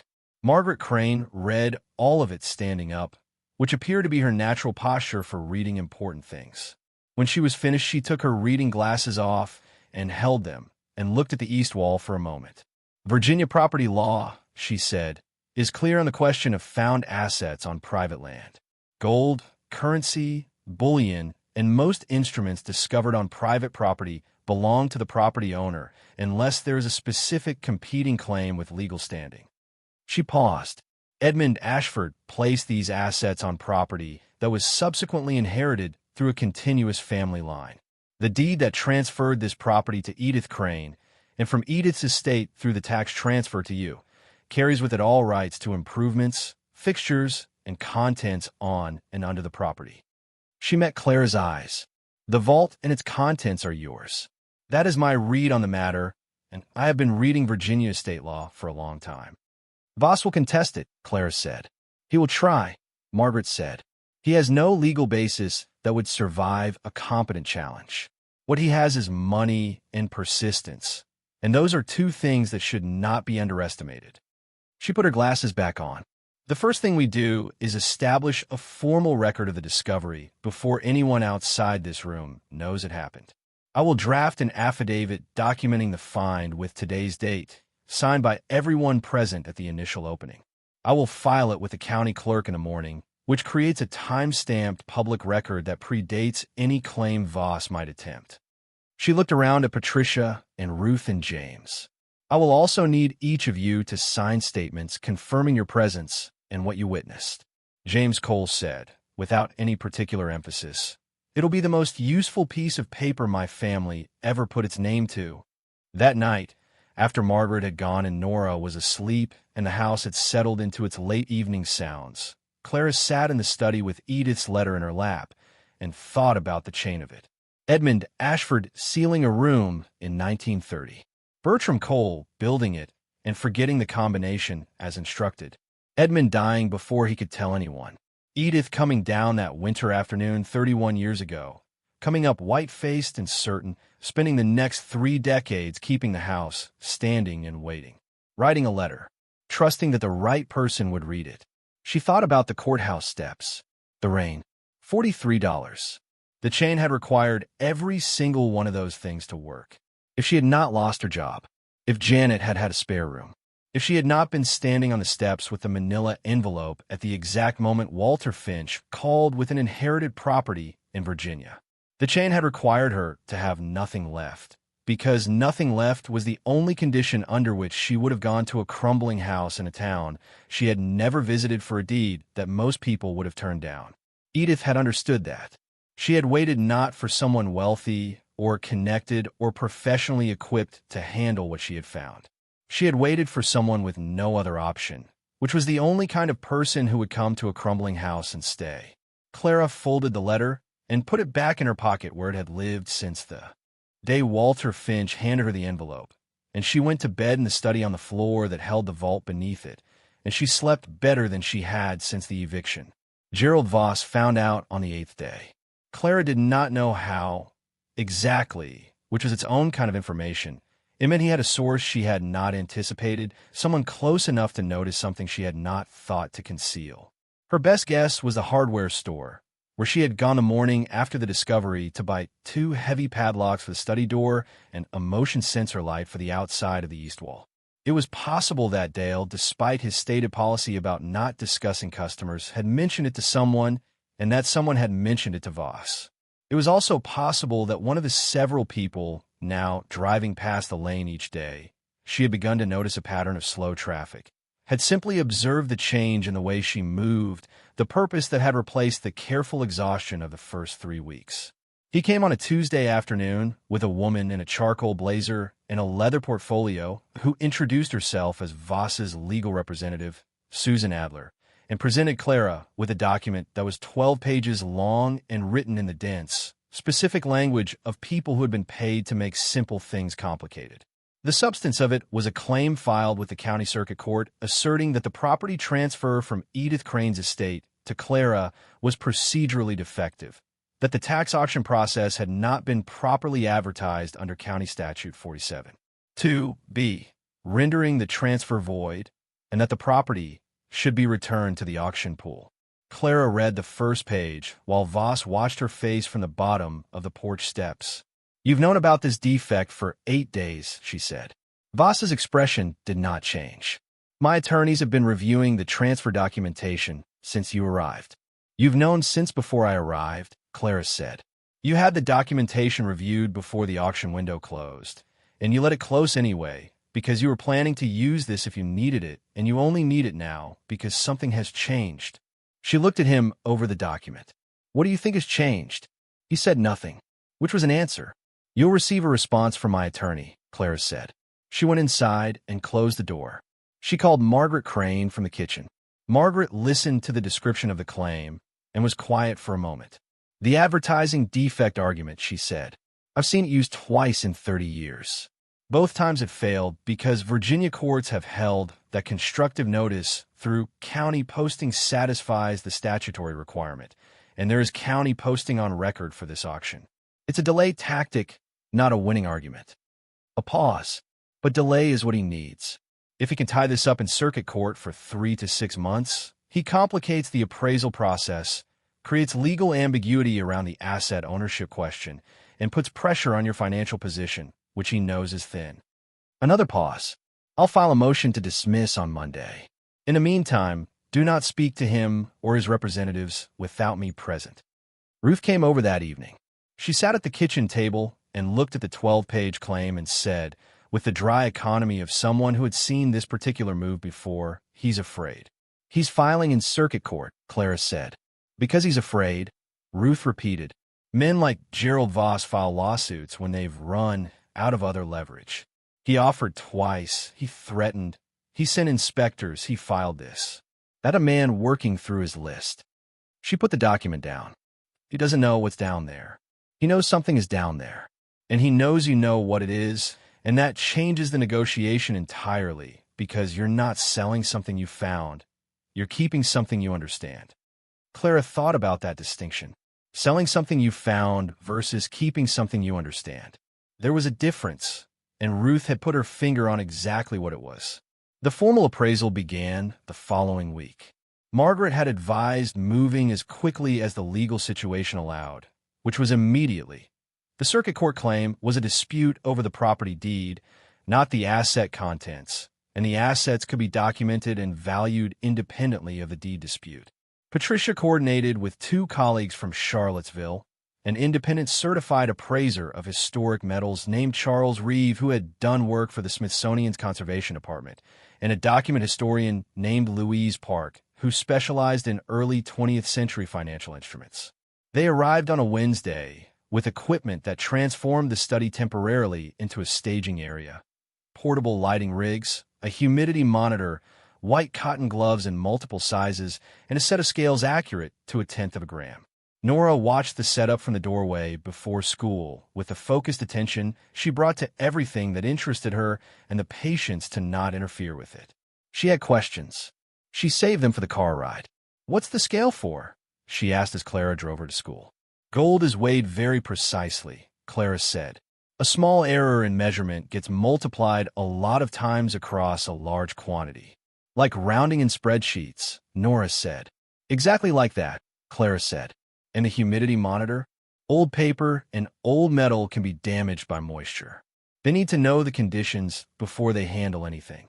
Nora was quiet for a moment. Then, "I want to be there when they open the cases." "You'll be at school," Clara said. After school, Nora said. "We'll see," Clara said, which both of them understood as yes. The crates came first.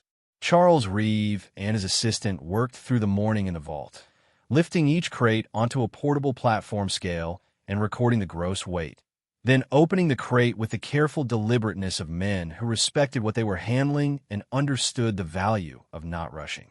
Inside each crate, nested in the original packing material, a dense corrugated cardboard that had desiccated in the dry vault air but held its structure, were gold bars, poured bars, not minted, cast in the Richmond Assay office based on the hallmarks. Each bar stamped with its weight in troy ounces and a purity mark of 9,999 fine. Clara watched the first bar come out of the first crate and catch the light from the portable lamp and understood, standing in a room beneath a crumbling manor she had bought for $150, what Edmund Ashford had meant by sufficient. Charles Reeve recorded the bar's weight on his tablet and looked up at Patricia. "Every bar in this crate checks against the stenciled weight within normal tolerance for the casting era," he said. "No substitutions. No fills. This is what Ashford put in here in 1930. He set the bar back in its crate with both hands. All 41 crates appear consistent on external inspection. He looked at Clara. "This will take 2 days to fully document." The coin trays took the 3rd day. Louise Park handled them, moving along the shelves with her cotton gloves and her magnifying glass and a catalog of American coinage that she appeared to have memorized rather than consulted. The double eagles were in remarkable condition. The vault's dry, stable atmosphere had protected them from the oxidation and surface damage that time imposed on handled coins. Some trays held pieces that would have graded near mint by any collector's standard, which mattered enormously for valuation, because the difference between a worn coin and an uncirculated one was not arithmetic. It was exponential. He was buying these for decades, Louise said, turning a 1907 St. Gaudens double eagle in the light. This design alone, the high-relief striking, was only produced for 1 year. Finding one in this condition is notable. Finding 40 of them in the same tray is, she paused, chose her word carefully, unusual. She set the coin back and moved to the next tray. Clara watched her work with the attention she had brought to everything since arriving at the manor. Not anxious attention, but the specific focus of someone who understood that the details were the substance, and that paying attention to the details was the only reliable method. Later, while Louise was photographing the third shelf of trays, Patricia came to stand beside Clara in the doorway of the vault. The cold of the stone room pressed against them both. Edmund Ashford was 71 years old when he died. Patricia said, not quite to Clara, but not to herself either. He had spent 40 years building wealth that the crash couldn't touch because he had the foresight to pull it out of paper and put it into metal. He built a room to protect it. He wrote a letter trusting whoever found it. And then he died before he got to see any of it matter. She paused. I think about that. The faith it took to do all of this and then simply die without knowing. Clara thought about Edith. The same faith, 30 years of it, in a different key. Maybe the knowing wasn't the point, Clara said. Maybe the point was the building. Clara had been thinking about them since the night the vault opened. They were the ones Patricia had flagged as potentially containing the largest single component of the total value.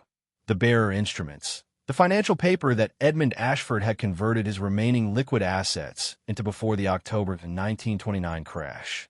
Bearer instruments were a legal concept that no longer existed in American financial practice. Instruments payable to whoever held them physically rather than to a named party, which was exactly the kind of security a man would choose if he intended to seal them in a room with no indication of who would eventually retrieve them. Louise Park opened the first case. Inside, packed in oil paper that had held its seal for 93 years in conditions so stable it might have been placed there last month, lay rows of documents. Bearer bonds, as Patricia had suspected, issued by the Richmond Trust Company between 1926 and 1929, each one denominated in amounts that made Clara's vision briefly unfocused before she steadied herself and looked at them as numbers rather than as what they meant. But the first case also held something that none of them had expected. Beneath the bonds, at the very bottom of the case, was an envelope. Not an old envelope, or rather, not a fragile one. Heavy linen paper, sealed with wax, bearing on its front, in Edmund Ashford's handwriting, to the person who found this room. I trust you earned it. Louise handed it to Clara without a word. Clara broke the seal and unfolded 2 pages of dense handwriting. The others stood quietly while she read, and she read it twice before she looked up, and when she looked up her eyes were bright in a way she did not try to hide. Edmund Ashford had written the letter in November 1930, the month after Bertram Cole finished the vault. He had written it the way he wrote everything, precisely and without waste. He explained the room's contents with the ledger-keeper's precision of a man who had spent 40 years tracking exactly what he had and where it was. He listed the crates and their contents, the number of coin trays and the approximate holdings, the 4 cases and their contents, and the total as he had calculated it in November 1930 at the asset values of that year. And then he had written something that Clara read a 3rd time, alone, in a lower register than the inventory above it. I have no heirs I trust with this. My daughter has her mother's disregard for what things cost and how they are made. My associates have their own interests, and they are not mine. I have lived my life in the conviction that wealth accumulated carefully should be preserved carefully and passed to someone who understands what careful means. I do not know who you are. I do not know when you are reading this. But if you have come this far, if you found the folders, read the letters, solved the mechanism, retrieved the combination from whatever form I left it in, then you are the kind of person who pays attention to what others overlook. That quality is worth more than anything in this room. Use what is here to build something that lasts. This house was built to last. I hope it has. Clara folded the letter and held it for a moment. Patricia was watching her. So was Ruth. So was Charles Reeve and Louise Park and James Cole, who had come down the stairs that morning for the first time since the opening night, and now stood at the vault's entrance with his back against the stone arch. "What does it say?" Nora asked from behind James Cole, because Nora had come back from school an hour ago and had been permitted to stand at the entrance to the vault as long as she stood still and did not touch anything. Clara looked at her daughter. "He says he hoped the house had lasted," she said. And it did. The circuit court motion to dismiss came before Judge Adele Morrison on a Thursday morning, and Clara was in the gallery with Margaret Crane beside her when Susan Adler presented Voss's argument about the advertising defect with the practiced confidence of an attorney who had assembled a good-looking argument and expected it to hold in a room that had seen good-looking arguments before. Margaret's counter was 12 minutes, efficient and surgical, built on 3 decades of Virginia property case law and a posting record from the county clerk that was clear, dated, and correct. Judge Morrison spent 8 minutes with the documents. Then she said, "The posting satisfies statutory constructive notice under Virginia Code 5.8.1 to 3,967. The transfer is valid. Motion to dismiss is granted." She set the papers down. Mr. Voss's counsel should be aware that the court will look unfavorably on subsequent filings that appear to serve delay rather than legitimate legal remedy. Voss was in the back of the courtroom. Clara turned and looked at him once, briefly. He was looking at the judge. His face was composed, the composed look of someone who had been told no by authorities before and had a plan B. The plan B came 4 days later. A reporter from the regional newspaper arrived at the Manor Lane with a press pass and a story that someone, no source was cited, had told him.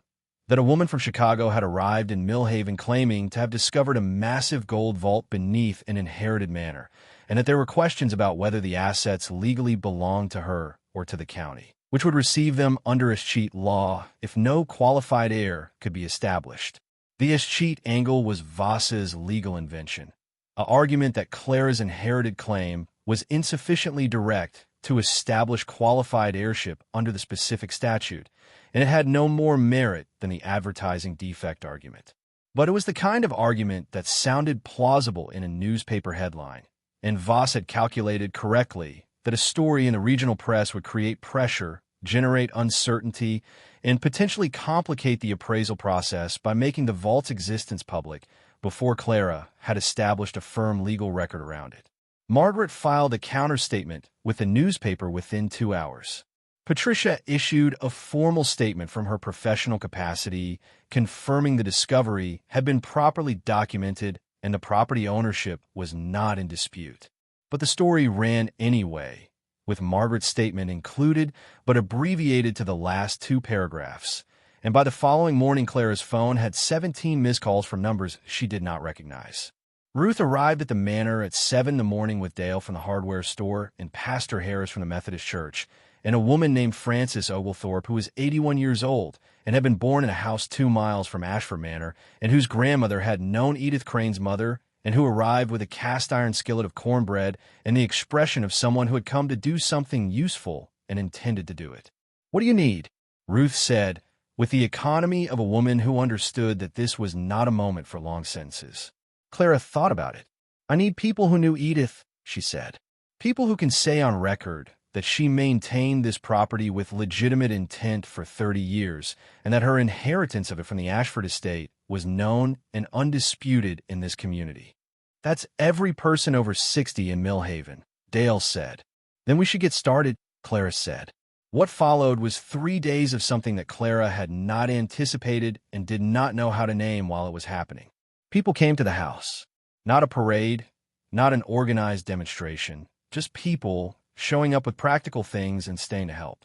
Dale brought window sealant he had been storing in the back of the hardware store for a job that fell through, and spent an afternoon on the 2nd floor resealing casements that had been admitting cold for decades. Frances Oglethorpe brought 4 other women her age, and they photographed themselves on the porch with a handwritten sign that said this house belongs to Clara and Nora, and the photograph was posted to the community Facebook group, which had 400 members in a county of 12,000 and was shared several hundred times by the end of the day. James Cole gave a statement to a second reporter from a larger paper in Staunton, in which he described his grandfather's construction of a vault and confirmed that the room had been built as a private commission by Edmund Ashford on his own property, and that its contents were, as a matter of history and law, Edmund Ashford's to leave to whoever inherited the property. The statement was measured and precise and carried the weight of a 78-year-old man who had been waiting to say it for most of his life. Nora wrote a letter. She asked Clara if it could be published, and Clara read it twice and said yes. The letter was addressed to whoever was deciding whether to believe the newspaper story. It described in Nora's specific and unhurried voice the day she had found the hollow floorboards. It described what it was like to kneel on the study floor beside her mother and hear the hollow sound underneath. It described Edith Crane's letter and Edmund Ashford's letter at the bottom of the case, both of them written by people who had spent their lives believing the right person would come. It ended, "My great-great-aunt Edith kept this house standing for 30 years so that my mom would have somewhere to go when she had nowhere else. That's what families do. We kept it standing. It belongs to us." The letter was published in full in both the regional paper and the Staunton paper, and it generated the kind of response that journalists call organic, not manufactured interest, but the response of people who recognize something true and feel it before they understand it. Clara received 43 messages in the first 2 days from people she had never met. Some from Millhaven, some from other counties, some from other states entirely. Most of them said some version of the same thing, that they had also been told the property they valued was worthless by someone who wanted to take it from them, and that reading about a woman who refused to leave felt like something they had needed to read. She did not answer most of them, but she read them. The 4 cases' contents were fully documented by the end of the second week of appraisal. Louise Park's assessment of the bearer bonds was careful and conservative, adjusted for the current legal status of bearer instruments in the United States and the specific redemption process that would be required for instruments of this age. The process was complex but established. There is legal precedent for the redemption of pre-war bearer instruments through the Federal Reserve System, and the bonds, adjusted for current value and the redemption process, contributed a figure to the total that was not the largest component, but was not the smallest either. Charles Reeves' final tally on the gold bars was precise to 4 decimal places, because that was the standard and Charles was not a man who deviated from standards. The coin valuation from Louise required 3 additional days of catalog work and came in with a range for each piece that reflected condition grading rather than a single figure, which was the honest way to value coins that would eventually need to go to individual auction. Margaret Crane received the full appraisal document on a Tuesday morning and reviewed it with Clara at the kitchen table over 2 hours and coffee that got cold before either of them thought to drink it.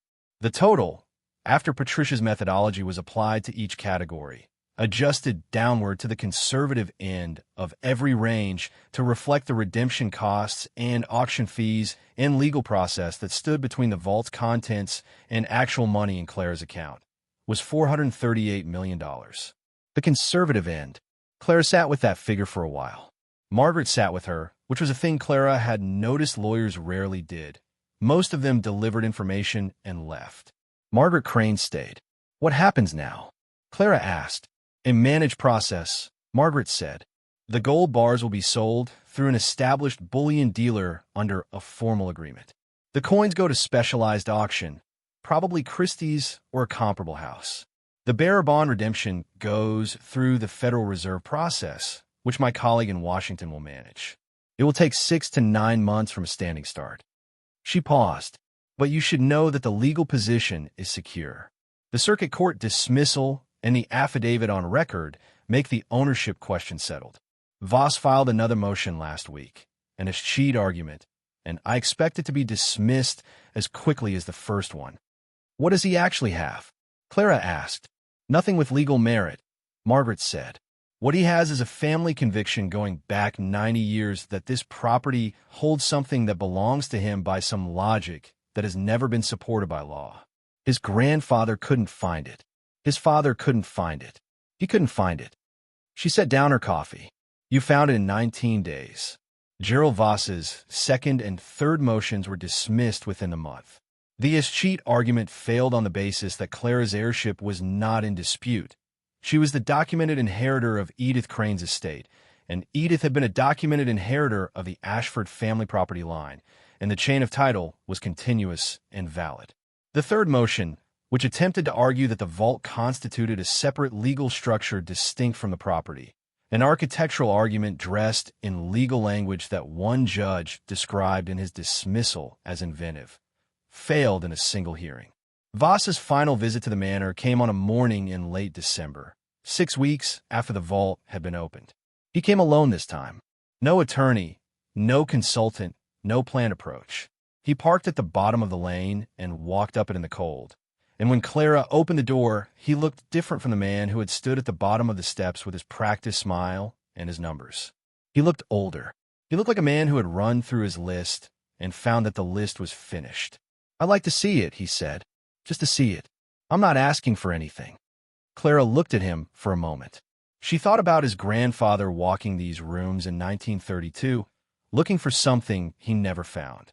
She thought about Edith refusing his offers for 20 years with the patience of a woman who understood what she was protecting. She thought about what it cost holding something like that for a lifetime and what it cost failing to find it. She also thought, briefly, about his threat to use her daughter as leverage, which had cost him whatever goodwill the first conversation might have built, and which she had neither forgotten nor entirely forgiven. But she had also been thinking in the weeks since then that the threat had been the action of a frightened man, not a cruel one, and that fear and cruelty looked similar from a distance and were different things up close. She stepped back from a door and let him in. She took him to the study. She did not open the vault. That was not what he was asking for, and she was not going to give him more than he asked for. She showed him the chalk outline she had since replaced with a more formal marking, the baseboard panel, the way the mechanism engaged. She showed him Patricia's photographs on her laptop, the rows of crates, the coin trays, the 4 cases, the iron door with ER in relief above the lock. Voss stood and looked at the photographs for a long time without speaking. Then he said, "My grandfather spent 40 years on this." "I know," Clara said. "He thought it was his. He thought Ashford owed him something. There was a timber contract dispute in 1928, and my grandfather believed Ashford had cheated him. He spent the rest of his life trying to take back what he thought was owed." Voss was quiet for a moment. "I don't know if Ashford actually cheated him. I never looked into it. I just inherited the search and kept going because it was what the men in my family did." Clara thought about that. Inheriting a search. Carrying something forward, not because you chose it, but because it was handed to you and you never thought to put it down. "I'm sorry about the child services threat," he said. "That was wrong." It was the only apology he offered, and it was offered without expectation of response, which made it more honest than most apologies Clara had received. She nodded once. He left. She stood in the study after he was gone and looked at the floor and thought about chains again. Not just the chain that had led her to the vault. Edith's faith, Edmund's careful concealment, Bertram Cole's craftsmanship, Nora's attention, but the other chain, the one that had run parallel for 90 years. Gerald Voss's grandfather and his conviction of a debt. His father inheriting the search. Gerald inheriting it from his father, walking these rooms the way his grandfather had, driven by a story that may have started as genuine grievance and calcified across 3 generations into obsession. 2 chains running alongside each other through the same decades in the same small county. Both of them attached to the same house, both of them ending here. She thought it was probably important to understand that both chains were real. That Voss's failure was not simply the failure of a bad man. It was the failure of a man who had been handed a search that was not his and had carried it faithfully and arrived at the end of it with nothing, because the thing he was looking for had been left for someone else. Spring came late to Millhaven that year, holding off through March, and then arriving in April with the sudden excess of color that spring has in mountain counties where winter stays too long. The oak trees at the east of the property leafed out in the first week of April, and the kitchen garden, which Clara and Nora had cleared and turned over during the brief warm days of late February, began to show the first green lines of the vegetable seeds Nora had picked out of the catalog with the deliberateness she brought to all selections that mattered. The bullion sale had been completed in February. The first tranche of coins had gone to Christie's auction in March, where 3 of the high-relief St. Gaudens double eagles set a record for the grade.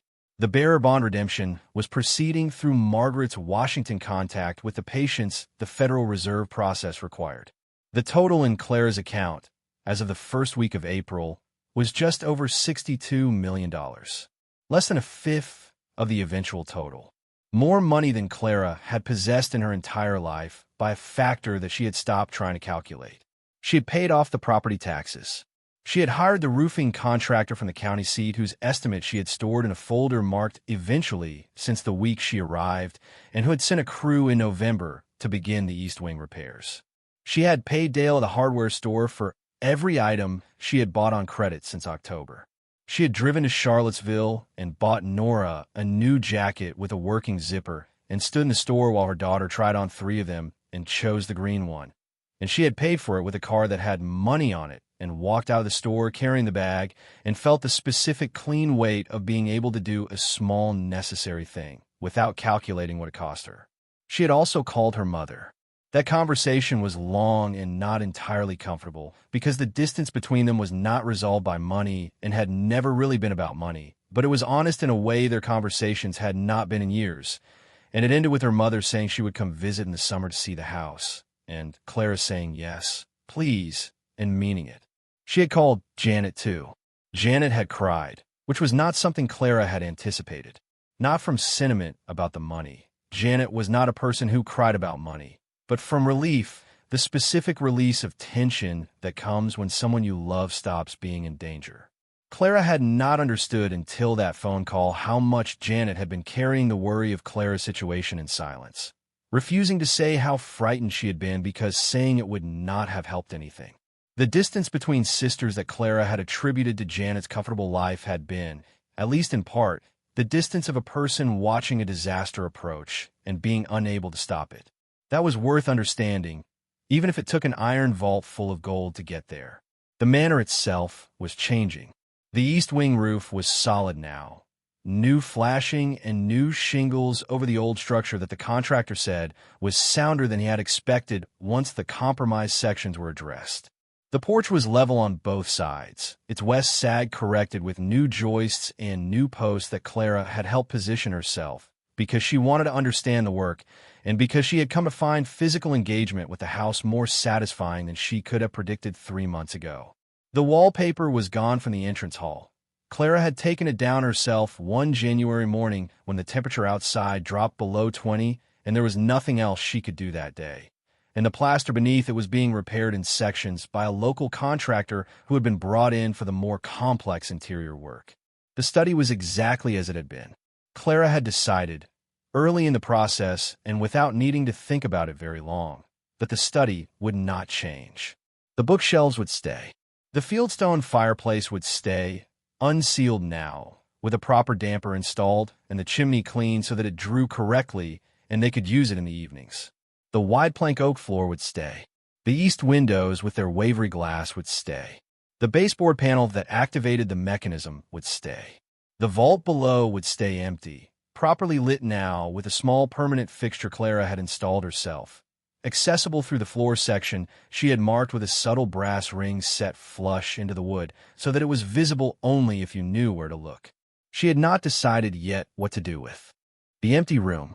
She was in no hurry to decide.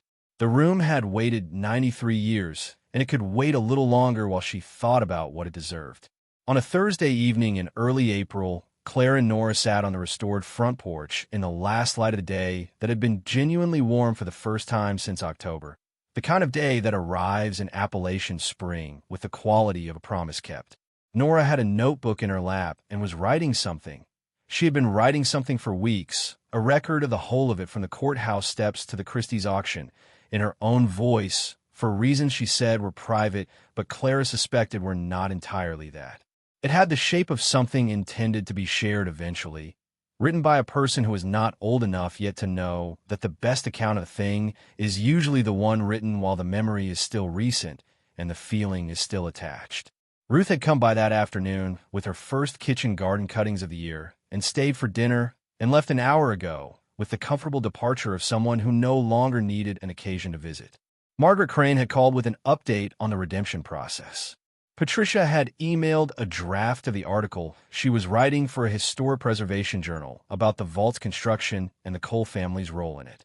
James Cole had stopped by on Tuesday to tell them that he had been contacted by a podcast about American architectural history and asked if he would appear to discuss his grandfather's work. He had said he was considering it. The county was beginning to understand what was here. Not all of it, not immediately, but the shape of it. That Ashford Manor was something other than a crumbling headache on a gravel lane, that the woman who had bought it for $150 had not been desperate or foolish, that the property had been waiting for someone who would look carefully at what the house held rather than at what it appeared to offer. There had been a second article in the Stanton paper, longer and more accurate than the first, and a request from the Virginia Historical Society for access to Edmund Ashford's personal papers, which Clara had said she would consider carefully and take her time deciding. The porch boards held solid underfoot. The kitchen garden was coming in. The east wing roof did not leak. Nora put down her notebook and looked out at the lane where the oaks were fully green now against the last of the evening light. "Mom," she said, "do you think Edith knew how much was down there?" Clara thought about Edith Crane, who had come up from the East Cellar white-faced one winter afternoon and spent 30 years not telling anyone what she had seen, maintaining the house with the faith of someone who understood that the right person was coming and that the right person needed the house to be standing when they arrived. "I think she knew enough," Clara said. "I think she knew it was worth protecting." Nora considered this. She trusted us with something really big. She trusted the house would bring the right person, Clara said. The house just happened to bring us. Nora was quiet for a moment. Then she said, "I think we were always the right person." She said it without vanity, as a simple observation, the way she said most true things. Because we didn't come here to get something. We came here because there was nowhere else to go. The light faded over the oak trees and the kitchen garden and the 4 acres of land that had belonged to Edmund Ashford and then to the Ashford estate and then to Edith Crane and now, finally, to Clara and Nora Merritt, who had arrived with $43 and a broken zippered yellow jacket and a letter in a pocket, and who had found, in a house everyone else had given up on, the thing that everyone who came before them had missed. Not because they were lucky, not because they were extraordinary, because they had come with nothing, which meant they had nothing to lose by paying close attention, and paying close attention was the only thing the house had ever asked of anyone. Nora closed her notebook and held it in her lap and looked at the lane and the oaks and the sky going dark above the mountain ridge to the north. Somewhere in the kitchen garden, something rustled, a bird settling, or the first of the season's small visitors beginning their investigations of the newly turned earth. "I'm glad we came," Nora said. Not to Clara specifically, just aloud to the evening. "Me too," Clara said. The vault below the study sat empty in the dark, clean stone walls and timber beams, and the iron door standing open on its hinge the way Clara had left it, because a room that had been sealed for 93 years deserved to breathe for a while, and because she liked the idea of it open, finished with its long waiting at rest. Edmund Ashford had built a room to hold what he had accumulated. Edith Crane had built 30 years of patience to hold it safe. Clara Merritt had built something harder to name. Not a fortune, not yet, though the fortune was coming, but the specific courage of a person who arrives at the bottom with nothing and refuses to let that be the last thing that is true about her. And Nora Merritt, 8 years old and then 9, had knelt on a study floor and pressed her palm to the wood and heard the hollow underneath, and had said so, which was the kind of attention that saved things. From a courthouse step and a phone call and $150, they had built a life that was finally at last their own. Stories like this remind us that starting over is terrifying, but it is always possible. If you or someone you love is facing a total reset right now, whether from a divorce, a loss, or a financial disaster, you need a plan. Scan the QR code on your screen or click the link below to get the Phoenix Blueprint for just $17. It gives you the exact steps you need to take in the first 48 hours and a 90-day plan to get your independence back. Thank you for watching.